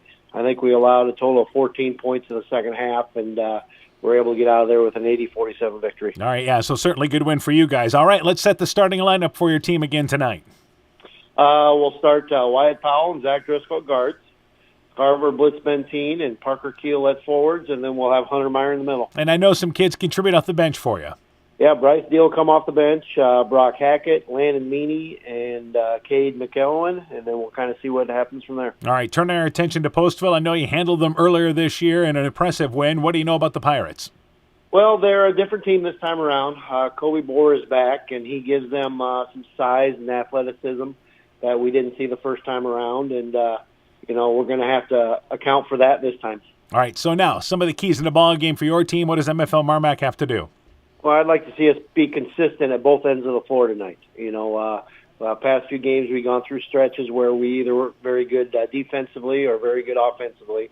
I'd like to see us be more consistent tonight, play well at the defensive end and also at the offensive end. All right, so as we approach the home stretch of the season, I know you guys are in control of the conference race, but you mentioned consistency. What does the improvement have to be for this team here to get ready for the postseason? Well, we got to make shots. Offensively, we got to make shots. We're not shooting the ball as well as I would like to see it, as well as I think we can shoot the ball. And then defensively, we got to keep the intensity up for a full 32 minutes. All right, Coach, good luck to you in the ball game tonight. We look forward to talking to you afterwards. Thank you. MFL MarMac basketball coach Eric Detbarn and his Bulldog team. Chalk Talk continues after this. At Almaquee Clayton Electric Cooperative, we provide more than energy. We also provide ideas to help keep you safe. Did you know light bulbs can reach 300 degrees Fahrenheit and are an often overlooked fire hazard? Overloaded outlets or faulty wires can also cause fires. Never run appliance or extension cords under rugs or furniture, as the cords can overheat and cause a fire. At Almaquee Clayton Electric Cooperative, we care about keeping you safe. That's the power of human connections. Almaquee Clayton Electric Cooperative, your touchstone energy cooperative. Hey sports fans, take a time out and call Garms Financial Services. Their team of agents can show you how to save money on all your insurance needs with Grinnell Mutual. Whether you need auto, home, farm, crop, or business insurance, Garms Financial Services has you covered. You'll also receive quality protection, expert advice, and local friendly service. Call Brian Bugenhagen, Cheryl Wagner, Emily Bazin, or Kayla Olson today for a free competitive quote. Garms Financial Services in Elkader, your trusted choice agency. When making up a to-do list, don't forget to include servicing your car at Edie's AC Delco Service Center in Garnavillo. Your car should have the best care, and Edie's will make sure of it. Stop in or call 964-2186 to make an appointment. Tires worn out? Well, Edie's can replace them. Need a tow? Call Edie's at 964-2186. Kay, Lynn, and Todd invite you to stop by and fill your car's tank with fuel at Edie's AC Delco Service Center in Garnavillo. Edie's open 7 a.m. Mondays through Saturdays. Pirate Bulldog Basketball is brought to you in part by Ethan Kane Construction. If it don't drain, call Ethan Kane. T&K Cahoon, your Napa dealer in Monona. St. Olaf Ag Sales and Service. Community Insurance of Iowa, Hometown Agency, Monona. Auto, Home Business, Crop, Farm, and Life. Smitty's Oil and Tire in Monona. LTI & Sons Water Conditioning, your Connecticut dealer in Postville. Meyer Collision and Service Center in Guttenberg. Dean Family Chiropractic in Claremont. And by KAR Auto Group. Welcome back to Monona. Welcome back to game number 2 with MFL MarMac and Postville. Our girls' final tonight. MFL MarMac rolls. They win 71-16. Other girls' finals. Turkey Valley defeats Clayton Ridge 58-26, the final score there. North Fayette Valley over Keyhigh 72-31. Central beat West Central 75-27. North Lane over Edco 77-32. East Buchanan defeated Starmont 73-20. All of those games lopsided in our area tonight. Couple of boys scores. North Lane has defeated Edco 77-14. East Buchanan leads Starmont at the half 36-10. Let's get to our boys game. They're coming in. Let's go through the keys in this ball game. Well, I think for the Bulldogs, run your half-court sets, work the ball inside. Don't just settle for that three-pointer if you can. And they're going to push the pace. Take care of business, push the pace. I think for these Pirates, they need to weather the storm. The Bulldogs are going to come out, blitz them, weather that storm, be strong with the ball, play within yourself, and I think they need to get to the free throw line tonight. MFL MarMac play lockdown defense, take control, don't mess around. We're ready for the starting lineups now with Greg Schiller courtside for our boys game. I think we've got... the band's got another course to go. The band's got the second time through. The band decided to go and continue on there. All right. It's the second encore of the school fight song. Yeah, well, you got to play a second encore. More cowbell going on. For Postville, slow the game down if you can, any way you can. For Postville, keep moving forward. Effort for 4 quarters is what you want to see. And again, if you're MFL MarMac, take control. Take 2. Are we ready? Ladies and gentlemen, welcome once again to MFL MarMac High School for tonight's boys varsity basketball game between the Postville Pirates and the MFL MarMac Bulldogs. The Pirates are coached by Eli Nessa, assisted by Jaime Ramos. The Bulldogs are coached by Eric Detbarn, assisted by Michael Moon, Mike Driscoll, and Corey Donlin. Officials for tonight's game are Ryan Johnson, Luther Linderbaum, and Isaac Bramer. Now the starting lineups. First for the Pirates, number 1, Josiah Minikue. And for the Bulldogs, a 6'1" junior from Monona, Iowa, number 0, Wyatt Powell. For the Pirates, number 4, Harley Check. For the Bulldogs, a 6'1" sophomore from Marquette, Iowa, number 1, Zach Driscoll. For the Pirates, number 13, Cade Downing. For the Bulldogs, a 6'1" junior from Monona, Iowa, number 2, Carver Blitz Bentine. For the Pirates, number 24, Kobe Bohr. For the Bulldogs, a 5'11" sophomore from Ion, Iowa, number 3, Parker Keel. And finally, for the Pirates, number 30, Giovanni Loera. And for the Bulldogs, a 6'1" junior from Marquette, Iowa, number 5, Bryce Deal. There you have it, starting lineups. Ion, Iowa. Yep, must be a suburb of Monona, huh? It is. Ion? It is. It's a suburb. It's a not well populated, but it does exist. Okay. Township? Iona town. I think it's kind of like a Watson. Ionia. Ionia. Watson has a tractor ride. Does Ion have anything? I don't know. We'll have to ask. We'll do some research. It's always a learning situation when you get to hear the starting lineups. National has a fair, so that's our claim to the fair. National is on the map. It has the fair. It is on the map. So some of these are not on the map. All right. But it's great. Everybody has their own twist. Love the starting lineups here at MFL MarMac. Deal gets the starting lineup. Hunter Meyer out with that ankle injury. Deal to jump it up for the Bulldogs. And Kobe Bohr, now left-handed Kobe Bohr. It still has that big brace, but the good news is he's back on the court. He's playing ball. And he jumps it up there for the Pirates. Tip is won by Bohr to Loera, and this game is underway. MFL MarMac, they're going to man you up. That's what they do. Left side check. Drives baseline. Little fadeaway shot. Blocked by Parker Keel on the left baseline. 15 feet away. Deal gets the rebound. Back offensively. Blitz Bentine.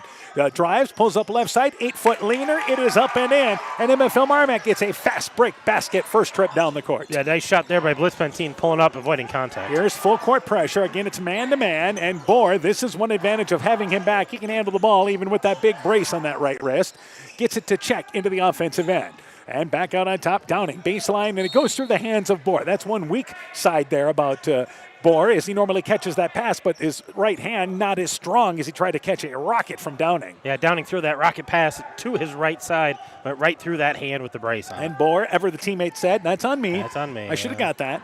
Right side Keel. Free throw line to, again, Blitz Bentine. They go to the right block. Missing the shot is Deal. In midair, Blitz Bentine tried to put it up, but left it short on the rim on the putback. And with the rebound is, once again, Minikue for Postville. Pirates, Minikue, top of the key. He's open, fires up the three. It's off the back of the rim. Postville got a look in the offensive end. He was open. Back right side to Powell. Powell drives baseline, moved the feet before moving the ball on the right sideline. Powell is so fast that I may say he moves the feet there so fast that I don't know if you see that. Yeah. That's true. His feet are pretty quick, and so he may make that move, and you don't know that he's made it already. He has such a fast first step. You just think that he made that move there. Downing back out on top to Bohr. So turnover by the Bulldogs. Bohr spreads the court, drives in, tries to drive into the shot, blocked by Driscoll, who recovers defensively.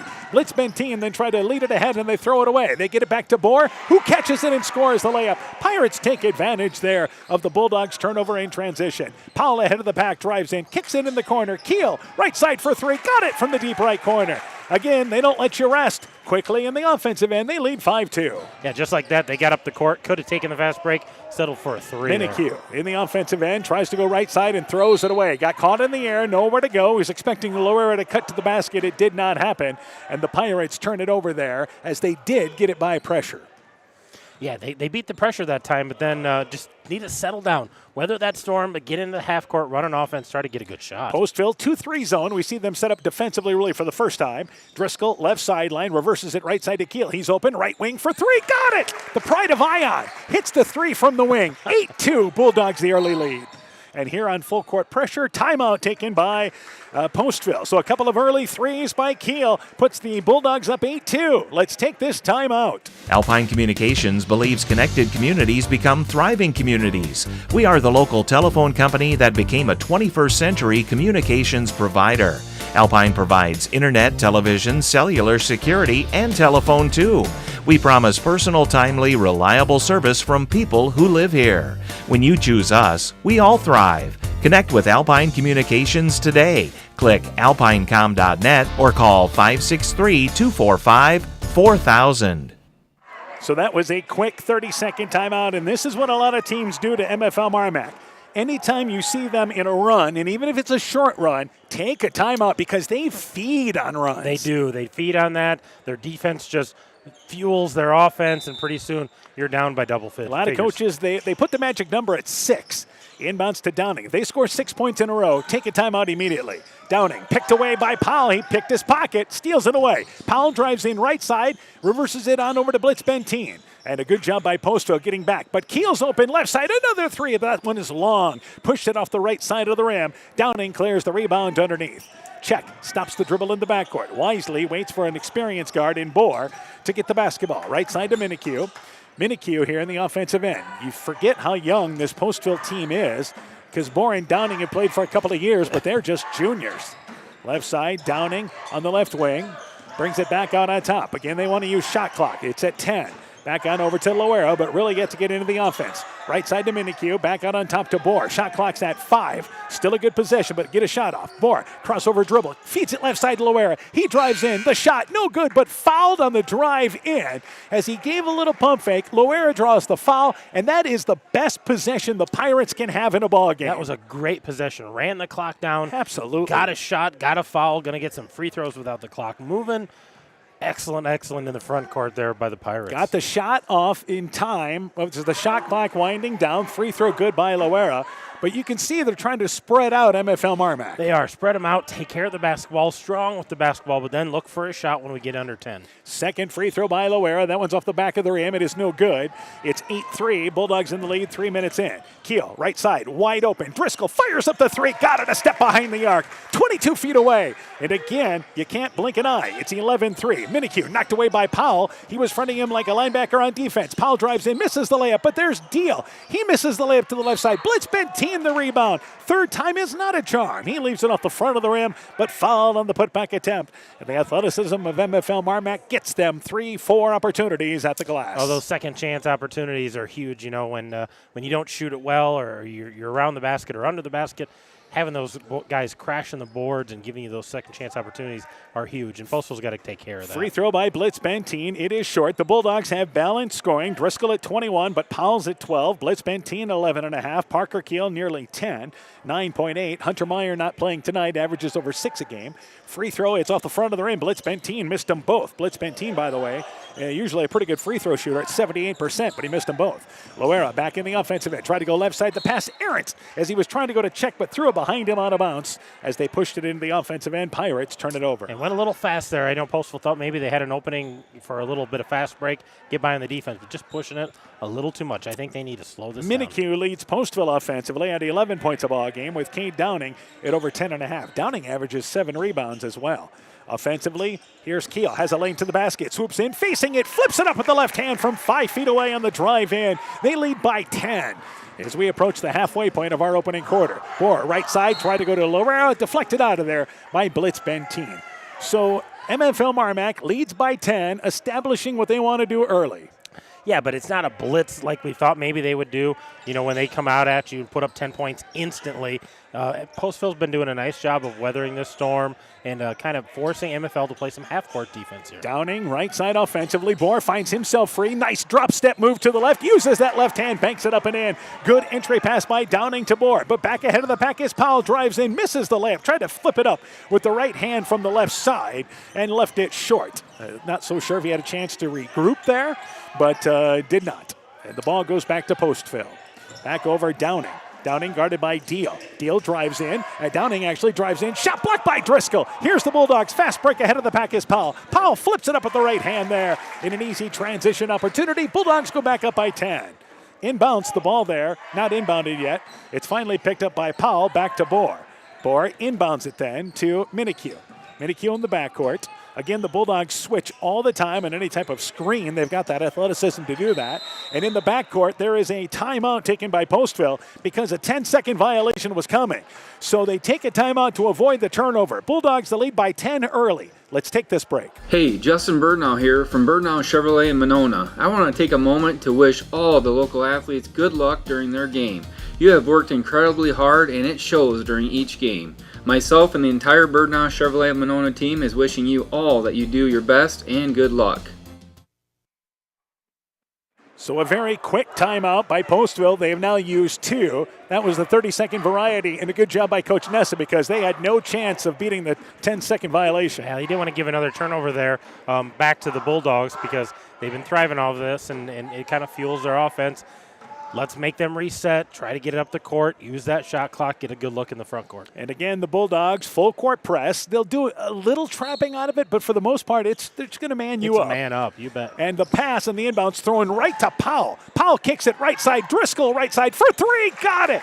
So a steal by Powell in an easy 3 in the corner. Great recognition by Powell on the court. Yeah, just elevated and took that ball away in midair. Minique pushes it offensively, and the throw sails out into the lobby area. That's out by the person taking the money out there. The person just having a long ways. I don't know where that ball was headed.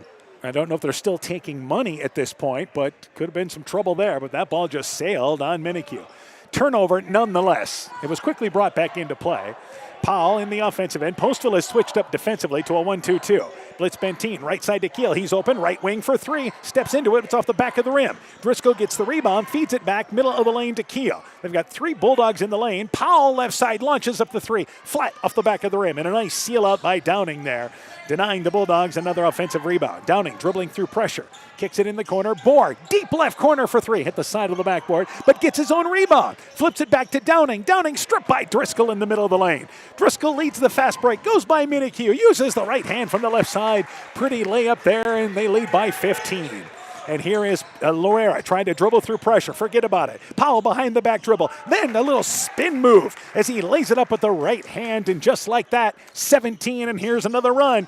Deal steals it at center court. But they call him for traveling as he comes down with the basketball on the steal. Great hustle by Deal. Yeah, nice hustle there trying to get to that ball and just couldn't get his feet under him as he was kind of awkwardly landing. But Postville's just got to slow down. Yep. They got to slow down and they'll be fine. But they ran right into that trap, and Powell started to shoot that ball with that one hand swooping up layup instead of going up strong with 2. Jacob White has checked in for Postville, his first appearance. He is a sophomore. Loera checks out. And also for the Bulldogs, Brock Hackett makes his first appearance for MFL MarMac. Minique in the right corner. And Cade McElwain drives in as well, or I should say checks in. He picks up the loose basketball as Minique drove in, had it knocked away. Here's Blitz Benteen. Beautiful feed to Keel. Keel uses the left hand, flips it up from the right side over his shoulder. 19-point lead just like that. Yeah, another one of these runs, and MFL MarMac just scoring at will right now. And Minique has it left side. This is an 11-0 run, by the way. Left side, it is Check. Check on the left wing. Pirates want to get back to slowing it down. Check drives in. The shot blocked by Driscoll. That's his 3rd block. Here's a fast break. Driscoll leads the break. Takes it by Downing. Wraparound pass to McElwain, who jump stops, sets, banks it up from the left side.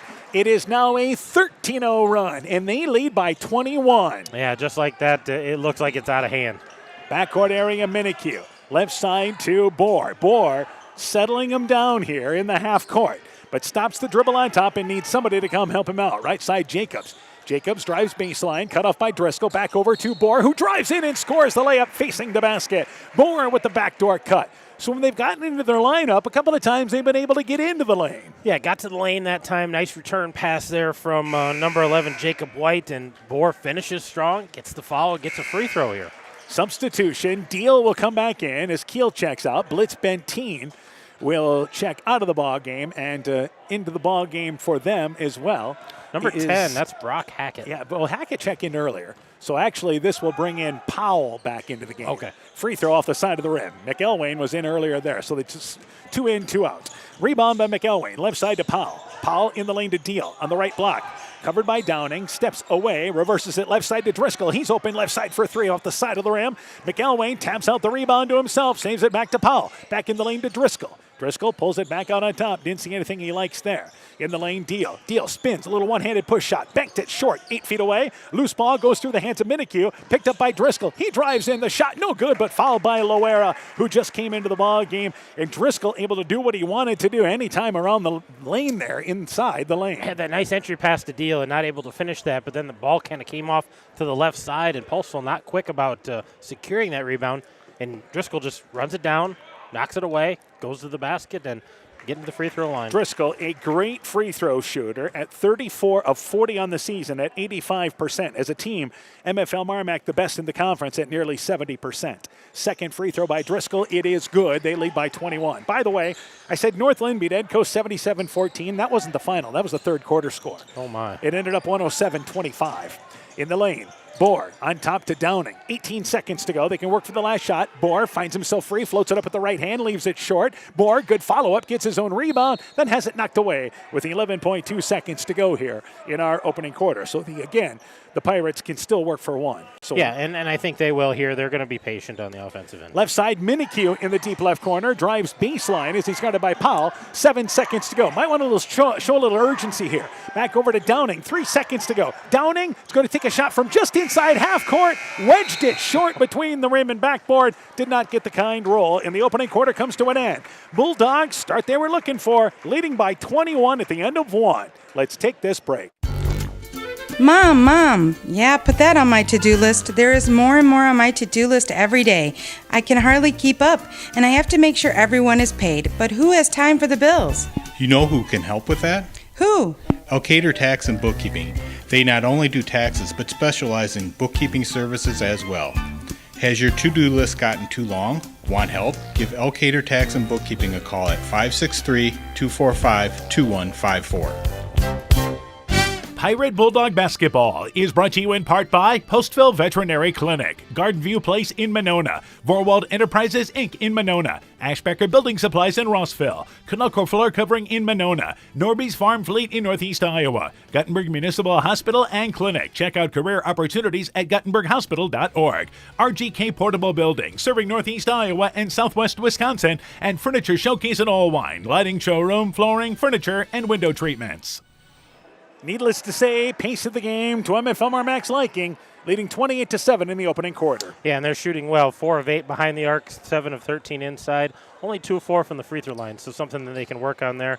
Postville was 3 for 11, 0 for 3 behind the arc, 1 for 3 from the free throw line. Inbounds Keel, wide open, deep right corner for 3, left it long off the rim. Rebound kicks to the left side, picked up by Check, Jacobs, Minikue, Downing, and Loera out there for the Pirates. For MFL MarMac, you've got Keel, Blitz Benteen, also out there Powell, and Deal, as well as Driscoll. In the lane, Minikue on the right block, wants to go one-on-one, trying to back down Driscoll. Covered, on top to Check. He's open, left side for 3, got it! Inside, outside by the Pirates. They score first in our second quarter.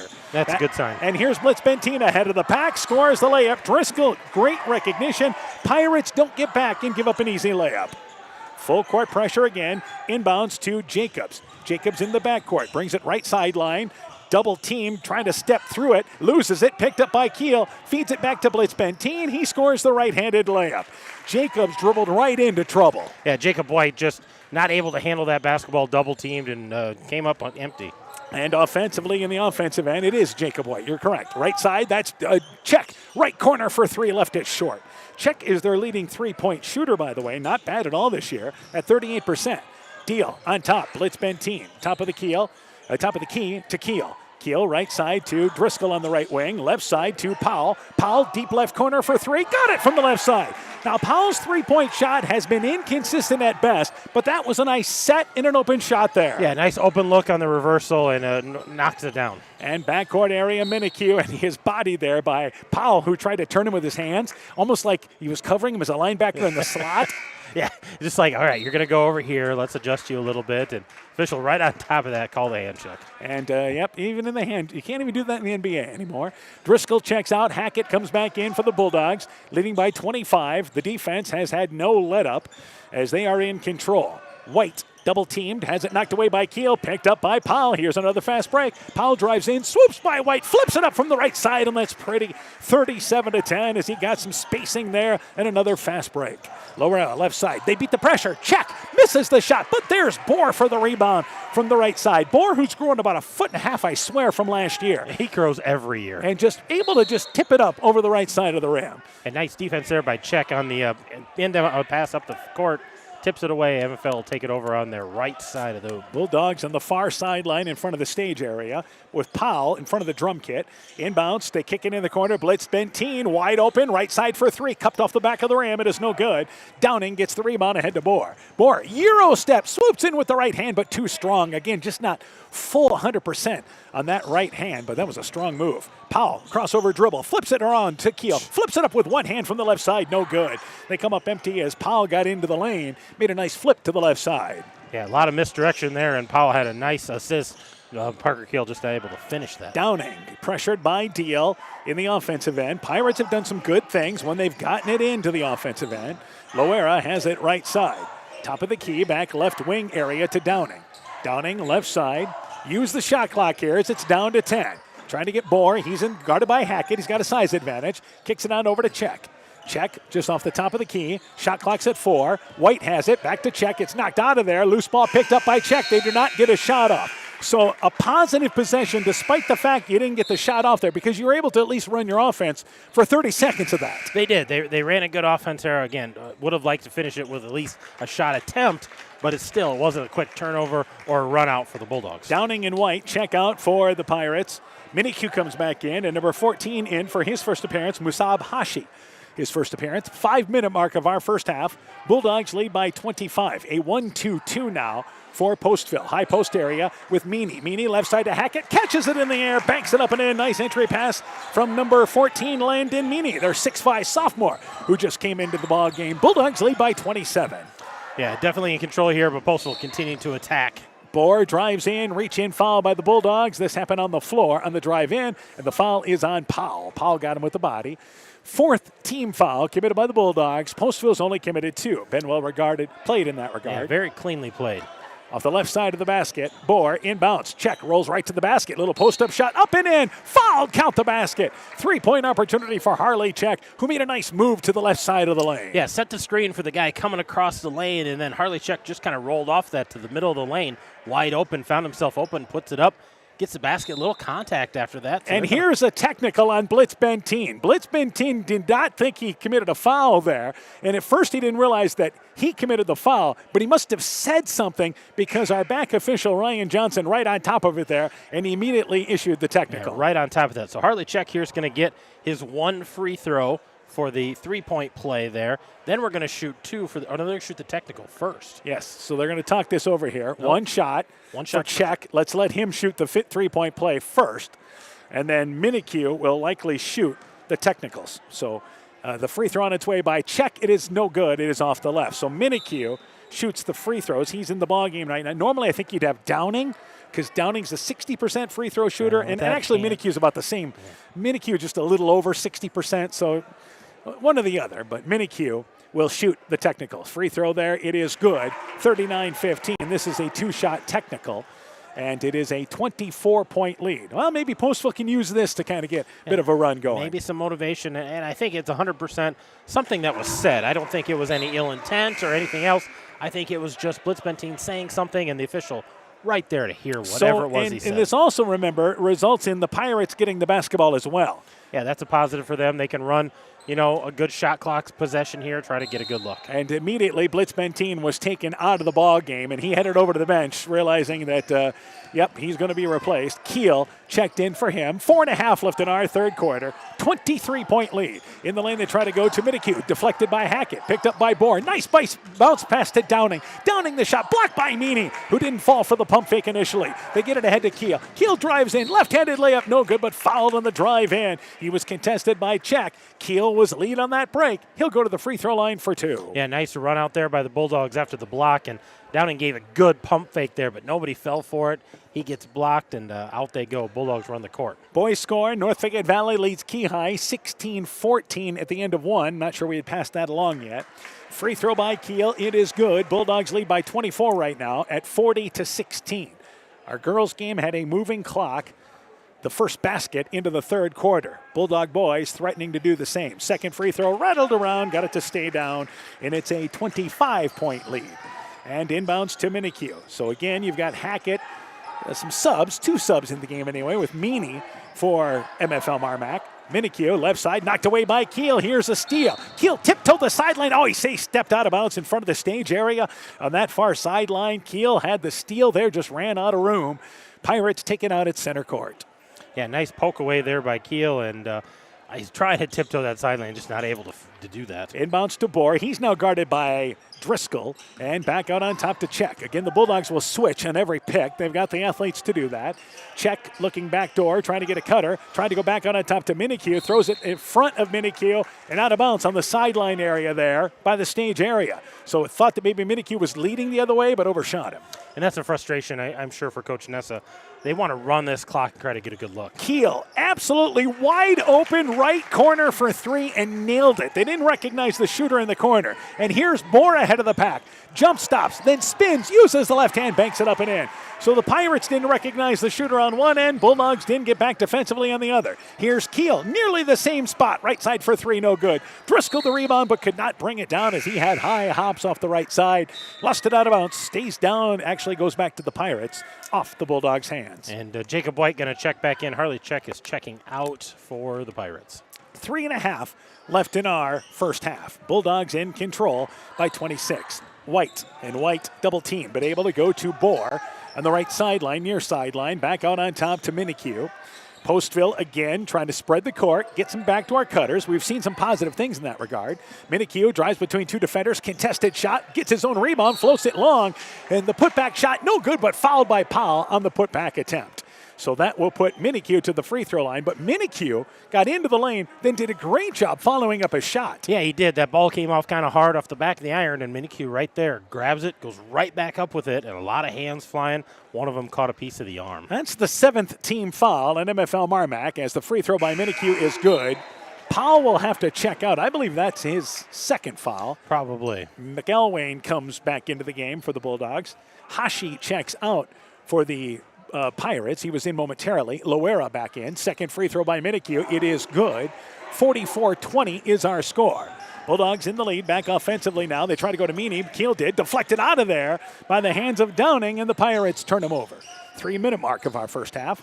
Bohr driving right side, trying to back down Driscoll. Gets a little spacing, uses the left hand up and in. He's got the size on Driscoll and really used it there. Yeah, nice strong move and using his height to get over top of him and finish strong. Keel to Hackett. Hackett left side. McElwain deep left corner for 3. It's off the back of the rim. Keel gets the rebound off the right side. And on the right wing, goes back in the lane to Meany. Meany trying a little post-up shot, fouled by Downing there as Meany had the size, took the post-up shot there, and Downing reached over top and commits the foul. And that's a good matchup there between Downing and Meany. They're very, very athletic guys, very active in the post, and Downing's kind of questioning that a little bit. He thought maybe he got a piece of the ball, but official says he got a piece of the arm. On free throw, it is good there, and it's now 45-22. So the good news is when MFL MarMac pushed it to 28, Postville's responded a bit here, and the technical certainly helped them out. They ended up with a 4-point possession. Free throw there is good by Meany. He makes them both, but they've pushed it back to 24. Backcourt area, it is Downing. 2.5 to go in our first half. And again, coming up at halftime of our game, we'll have the interviews from the girls' game. Postville tried to go in the lane to Loera, and the pass is deflected out of there. Stays down here with Postville. Another score to pass along. West Central leads Central at the end of 1, 9-7 in that ball game. Postville takes it off the left side, and it is again Bohr. Bohr has to go on top to Downing.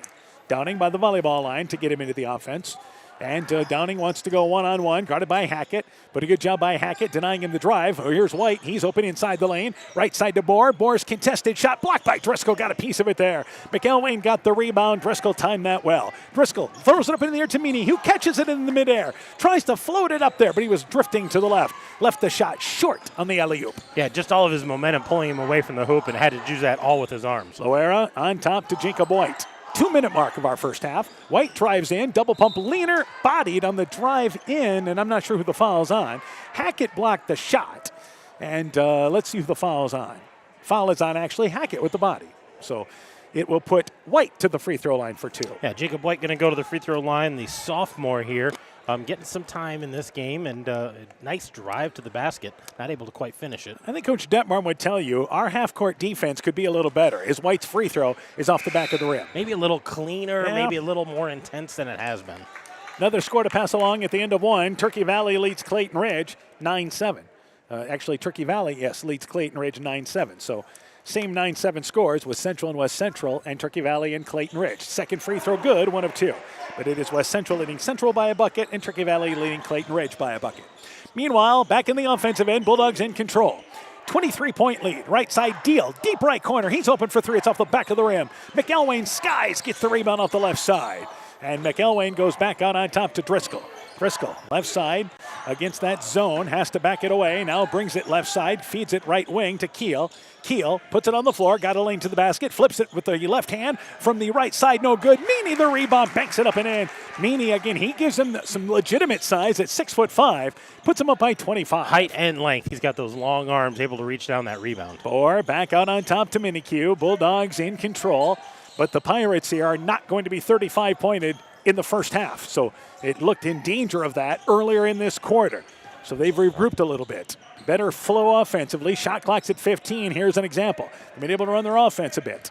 Minikue has it on top, tried to go left side, then throws it away. Again, the shot clock was at 8, and that's an unforced turnover, but they never really got a chance to attack. Yeah, they never got to the lane and got a good look at it. They were running their offense, but you know, the one thing I will criticize is those one-handed push passes. Yep. They're throwing those one-handed, and there's no pulling that back if the guy moves. Bulldogs, again, 20-second differential in the shot clock, so they may look at a 2-for-1 as McElwain has it left side, back out on top, high post area to Meany, reverses it right side to Keel on the wing, and they now go to Meany in the lane, loses the ball in the drive in, deflected out by White. White tried to save it along the baseline, but runs out of room, stepped on the baseline, good hustle on the converging defense. They'll take it off the left side. Shot clock stands at 15. Yeah, MFL MarMac here has got 15 to work with. They're going to try to run some kind of play and get a shot right off of this. Driscoll goes inbounds to Keel. Keel back left side to Driscoll. He drives baseline, a little one-handed 8-foot runner, leaves it long, gets his own rebound, brings it back out on the wing, and he tries one of those one-handed passes that just ricochets there off the hands of Keel. Too hot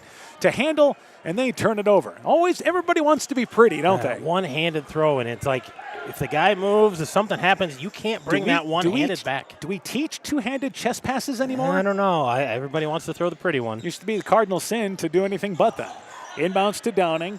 Downing here, guarded by Meany. Downing will have a step by him. He drives in, leans with the right hand from the left side. Nice drive by Downing. Realized I've got some quickness there.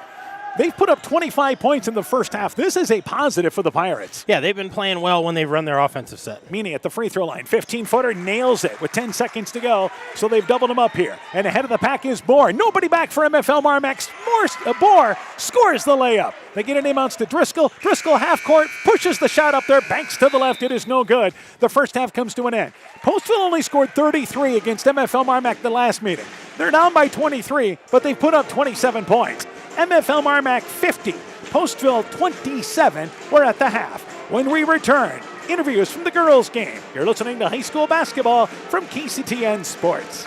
Wilkie's in Elkader is Iowa's oldest family-owned grocery store. You'll find Wilkie's 2 blocks south of the Keystone Bridge in historic downtown Elkader. Stop in and enroll for a Wilkie's reward card and receive points every time you shop.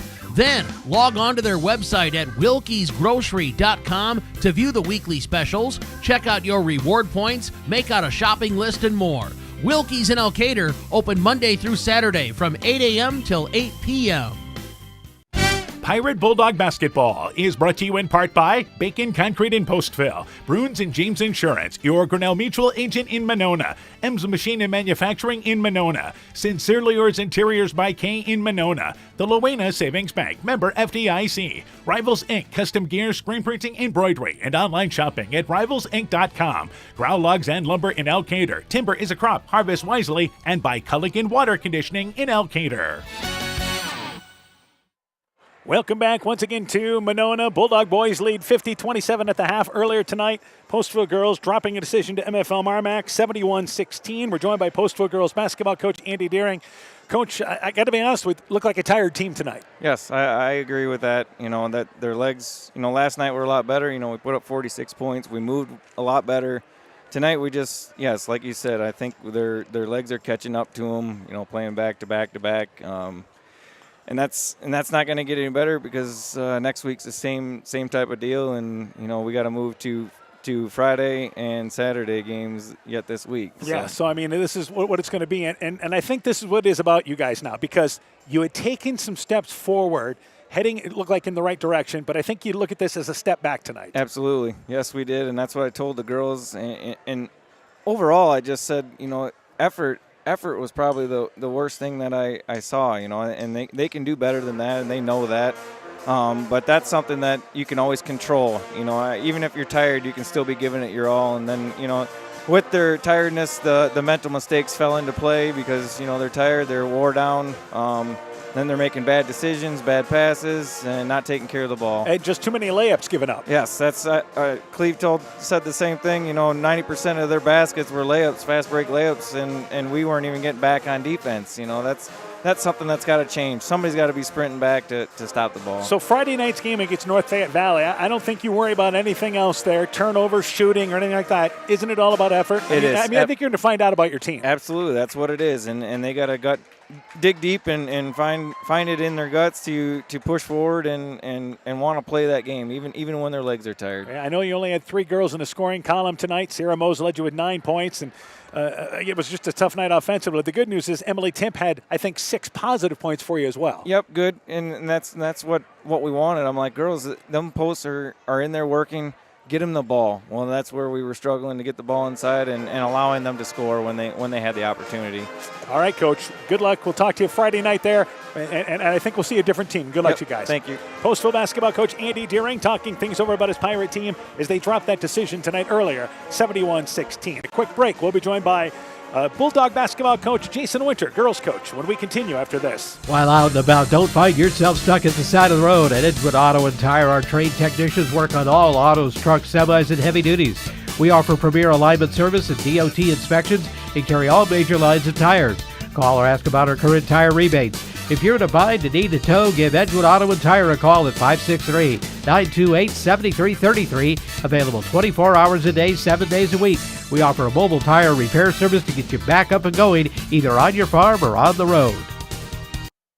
Broadband is more important and versatile than ever, and you no longer need a home phone to utilize Neat's fiber broadband service. Freedom plans are now available to all subscribers on Neat's fiber network in and around Farmersburg, Luena, Monona, Postville, and St. Olaf. With speeds up to 250 meg, Neat's managed Wi-Fi is also included at no additional cost. Call today for more information on Neat's new Freedom plans and enjoy reliable, super-fast broadband internet service from Neat. Call us at 539-2122 today to discuss which Freedom plan is best for you. Neat, connecting you now. Bulldog boys lead 50-27 at the half. Earlier tonight, Bulldog girls victorious 71-16. We're joined by their head coach, Jason Winter. Coach, first off, let's give props defensively because I think 4 quarters tonight, you guys were good defensively. Yeah, and we've really worked on that here the last 3 practices that we've had. We were not happy with our defensive effort. Coming into tonight, that was emphasized in a big way, and I was really happy with how the girls responded, and they finally played the way they can defensively, and I think they saw it creates turnovers. It's a fun, to me, when you can get after people defensively, it's a fun game to play. Ashley Shaw, career high 26 points tonight. She led the fast break, led the layup drill, so to speak. Yeah, she had the toughest assignment defensively. We told her we were going to face guard the Mose girl, and basically we didn't want her to touch the ball, and boy, Ashley did a heck of a job, and not only did she do a great job defensively, she had a heck of a game offensively, and we've been after her all year too. I think her last game against Postville and when we played Kingsland have been her 2 highest scoring games, and it's like, Ashley, you can score the ball, start doing it. If we're going to make a run here late in the season, she's got to pick it up offensively, and boy, did she tonight. And Grace Anderson and Hannah Bogdanovich are your 2 girls that average in double figures, and Grace had 21 and Hannah had 14, and they were really doing a lot of good things for you in the offense. Yeah, I was really happy with how our girls moved the ball. I thought we made the extra pass at times, and we've been working on our break a little bit, getting the ball up. We actually brought I don't know if you're familiar with them, but the old goggles out in practice because I thought we had too many girls dribbling with their heads down. So we've been wearing the goggles in practice too the last couple weeks, and now they can't look at the basketball. They have to look up the court. So I think that's maybe helped us a little bit too. All right, what's coming up for you guys now here? We got a big one with Turkey on Friday. They got us at their place. I think that was the first game we had that we played without Brooklyn Moon, coming off a broken finger. So we're looking forward to the opportunity to play them at our place. I think our seniors are looking forward to it. I think we're in a right place right now, so hopefully we can carry over here the next 2 days of practice. And like I told the girls, we needed to improve from what we did in practice tonight, and then we need to get better each and every day going into Friday, and hopefully get better each and every day going through the end of the year. All right, Coach, we'll talk to you a week from tonight against North Fayette Valley. Good luck to you guys. All right, I appreciate it. Thank you. MFL MarMac basketball coach Jason Winter and his Bulldog team, they won tonight 71-16. A quick break. When we return, first half stats, second half action. Bulldog boys lead by 23 at the break, 50-27. Drew and Jonathan Scott here to tell you that American Family Insurance wants you to bundle your home and auto insurance today. So whether you're at home singing in the shower or prefer singing your heart out in the car like Drew, cruising, American Family Insurance is here to protect your dreams. Insure carefully, dream fearlessly. Contact Julie Depke, agent at 563-245-2366 today. Visit mfm.com to learn how discounts may apply to you. American Family Mutual Insurance Company, SI, and its operating company, 6000 American Parkway, Madison, Wisconsin. Let it grow, let it grow, let it grow. People's State Bank is offering for a limited time a 6-month certificate of deposit at 3.25% APY and a 5-year certificate of deposit at 2.25% APY. Stop into one of our 20 convenient locations and speak with a local and experienced customer service representative to lock in this great CD rate at People's State Bank. Annual percentage yield is accurate as of 11/17/2022. $1,000 minimum deposit required to open account. APY calculation assumes interest and compounded semi-annually on deposit terms of 1 year or longer. Early withdrawal penalties may apply. Rates subject to change without notice. People's State Bank. Member FDIC. Pirate Bulldog Basketball is brought to you in part by Bacon Concrete in Postville, Bruins and James Insurance, your Grinnell Mutual agent in Monona, Ems Machine and Manufacturing in Monona, Sincerely Yours Interiors by K in Monona, the Lowena Savings Bank, member FDIC, Rivals Inc., custom gear, screen printing, embroidery, and online shopping at rivalsinc.com, Growl Logs and Lumber in Elkader, Timber is a Crop, Harvest Wisely, and by Culligan Water Conditioning in Elkader.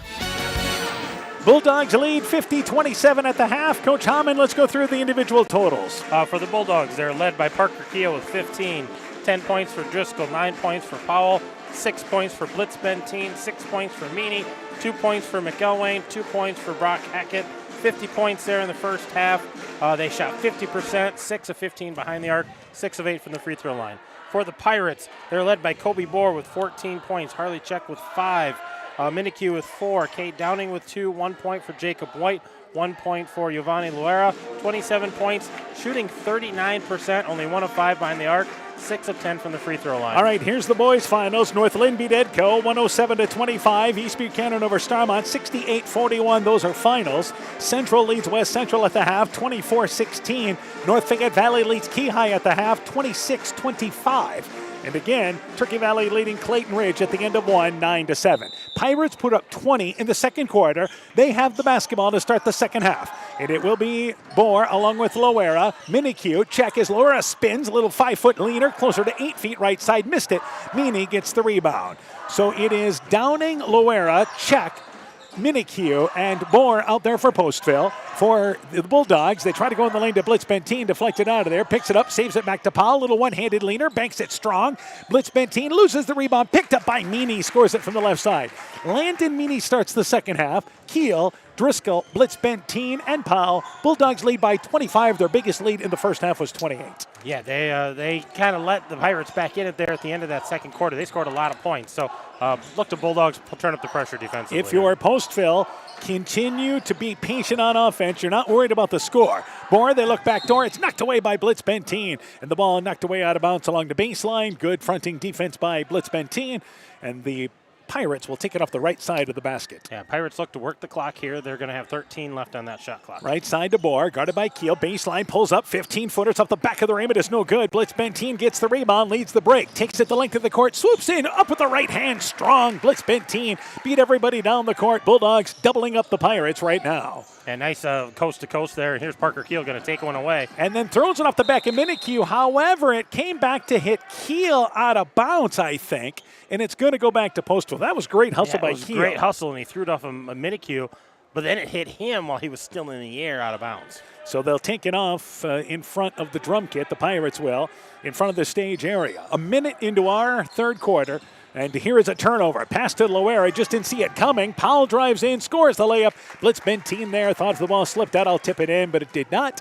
And this is the second half run, 6-0 by MFL MarMac. Remember, they held Postville without a basket in the third quarter of the last matchup. Check, guarded by Powell. Drives in, fouled by Blitz Benteen. I don't think it's on Powell. I think that's who it's going to go on. Really? Yeah, they're going to give that to Powell. They're going to say that was him, but I don't think that was his It is fault. on Powell. I think he got bumped maybe by Powell. That's why he got the foul, but he got stumbled with somebody else's legs. Blitz Benteen is who was there. So inbounds, they try to go to Downing. He gets it by Meany. Pump fake, then a nice shot. It is up. It is in. Fouled, count the basket. Downing a little pump fake. We don't see that enough in high school.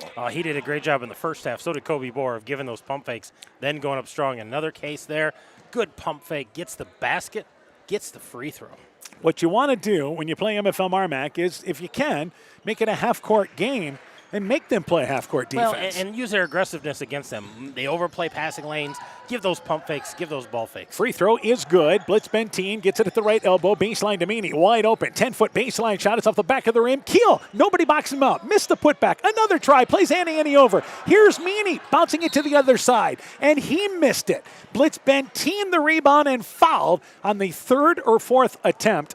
And again, a lot of these guys try to catch it in the midair and bank it in, and there's a good example of why you should bring it down and take it back up strong. Well, and Parker Keel a little undersized there, so he's just trying to get the shot off in the landed trees, but landed Meany, get that thing to the ground and go up strong. You've got the elevation, you've got the length, you're going to shoot over people. At the half, Turkey Valley leads Clayton Ridge 17-14.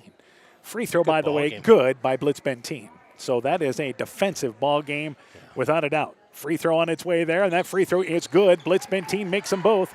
Bulldogs lead by 28 at the 6-minute mark of our third quarter. Again, Postville's done a pretty good job handling the pressure for the most part, as Minikue has it right side. But you try to spread them out, make MFL MarMac play defense on you here, and see if you can get some backdoor cutters. Downing left side open for three off the front of the rim. Keel gets the rebound, then taken away by Bohr, who picked his pocket. Who tried to dunk it? Tried to dunk it and missed it.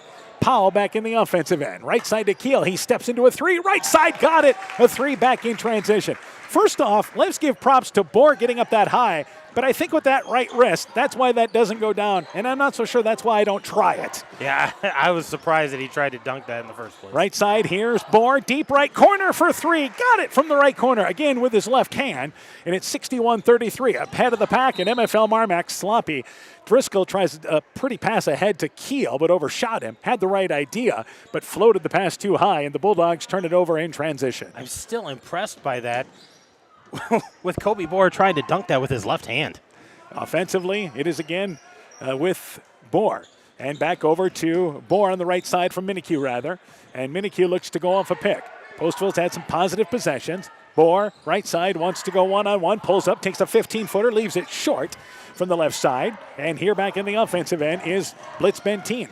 Covered, right side to Keel. Keel in the right corner, bounces it back to Blitz Benteen. His little 5-foot leaner, good just outside the lane. Hit it closer to 6 feet away. 30-point lead for the Bulldogs. And that puts Blitz Benteen in double figures for the game as well. And Keel easily picks it away from Minikue and drives in for the uncontested layup. Minikue just came into the offensive end, and I don't think he expected Keel to go after it. He just gave up on the play. And here is Bohr across the timeline, trying to get it across for Postville. Well, that's that relentless defense by the Bulldogs. You never know when they're coming. Minikue drives in, a little one-handed leaner, missed it right side. Downing got a hand on the rebound, but tipped out of there, picked up by Powell.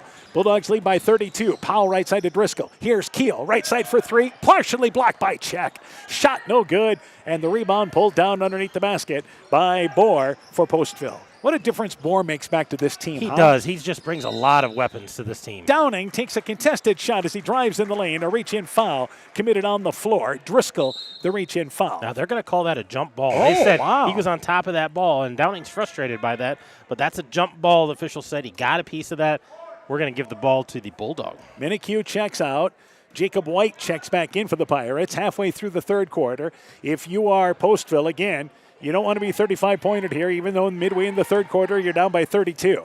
Driscoll to blitz Benteen. Back out on top to Powell. Powell left side to Driscoll. He's deep open in the corner. Left side for three. And Powell says, let's start the clock. There's a three-pointer from the deep left corner. They lead 68-33. Yeah, but that was that three you just talked about. You didn't want to give that up here. Now we're at that 35 continuous clock. Downing drives in left side, loses the basketball, picked up by Keel. Here's a fast break. They clear for Blitz Benteen. He drives in and tried to dunk it and misses it. Powell in the front of the lane there, able to get the rebound in midair and puts it off the glass up and in. Blitz Benteen missed that dunk attempt. We have proven that both teams have tried and missed on a dunk. And it's 70-33. And Blitz Benteen, you had a feeling he was going to try it there, but and both those kids have hops, by the way. But we're 0 for 2 on the dunks tonight. Back out on top with Bohr. 3 minutes and counting, and now what is a fast-moving finish. Downing, middle of the lane, little spacing, 8-foot shot off the back of the rim, left it long. Blitz Benteen the rebound, leads the break, behind the back dribble, dribbling off his foot, but he's able to go back and get it. Now feeds it on over to Driscoll. Driscoll inside the top of the key, back over to Powell. In the lane, Blitz Benteen. Covered, flips it back there, taken away by White. Again, too nonchalant with the basketball. White to Check. Nobody gets back for MFL MarMac. Check's layup. It is up. It is in. Fouled. Count the basket. The Bulldogs a little too nonchalant that series. Yeah, a little one-handed, just wraparound passes, trying to thread needles a little bit, and a nice steal there by the Pirates. And Check able to get the basket, and then we're going to get the foul on the shot, so he's going to get the bonus one. I'll tell you this. You don't always have to be pretty, do you? You don't. You don't have to make the pretty pass. You make the solid pass. And it's if you're good, your play does the talking, not the pretty stuff. Yeah. Blitz Benteen checks out along with Meany. Free throw good by Check. It's 70-36. We've got a sub, Hashi, coming in for Kobe Bohr. Meanwhile, McElwain and Hackett have checked in for the Bulldogs with 2:39. Our clock was stopped because we had free throws there. Yeah.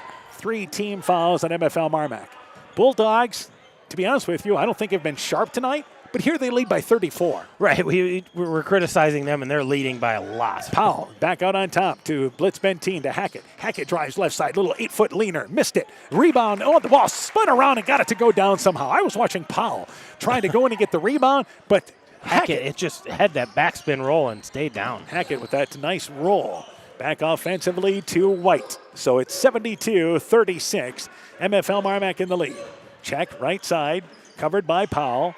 Powell looking in the lane to try to go to Minikue, fronted by Hackett. Good defense, knocked it away. Powell leads the break, uses the right hand, missed it, fouled on the left side. And that's a good example right there, as Powell was going to flip it up with the right hand there. New contact was coming. Yeah, try to flip it up, and if he goes up strong with that left hand, go up with both of them, secure that ball, maybe he hits the basket, then the foul. I'm telling you right now, Powell strong to the basket, taking it there, is unstoppable. So hard to guard, yeah. Free throw, it is good. With his strength, if he takes that up strong to the left side, he may put the guy who's defending him through the basket. Well, you talk about strength and quickness. He can get past him and then go up through him. You can't guard that. Free throw, no good. 1 of 2, and as Minikue comes in, the offensive end deflected at center court there by Powell. So the Bulldogs in control, just gradually pulling away. They led by 21 at the end of 1. Outscored Postville 22-20 in the second quarter is all.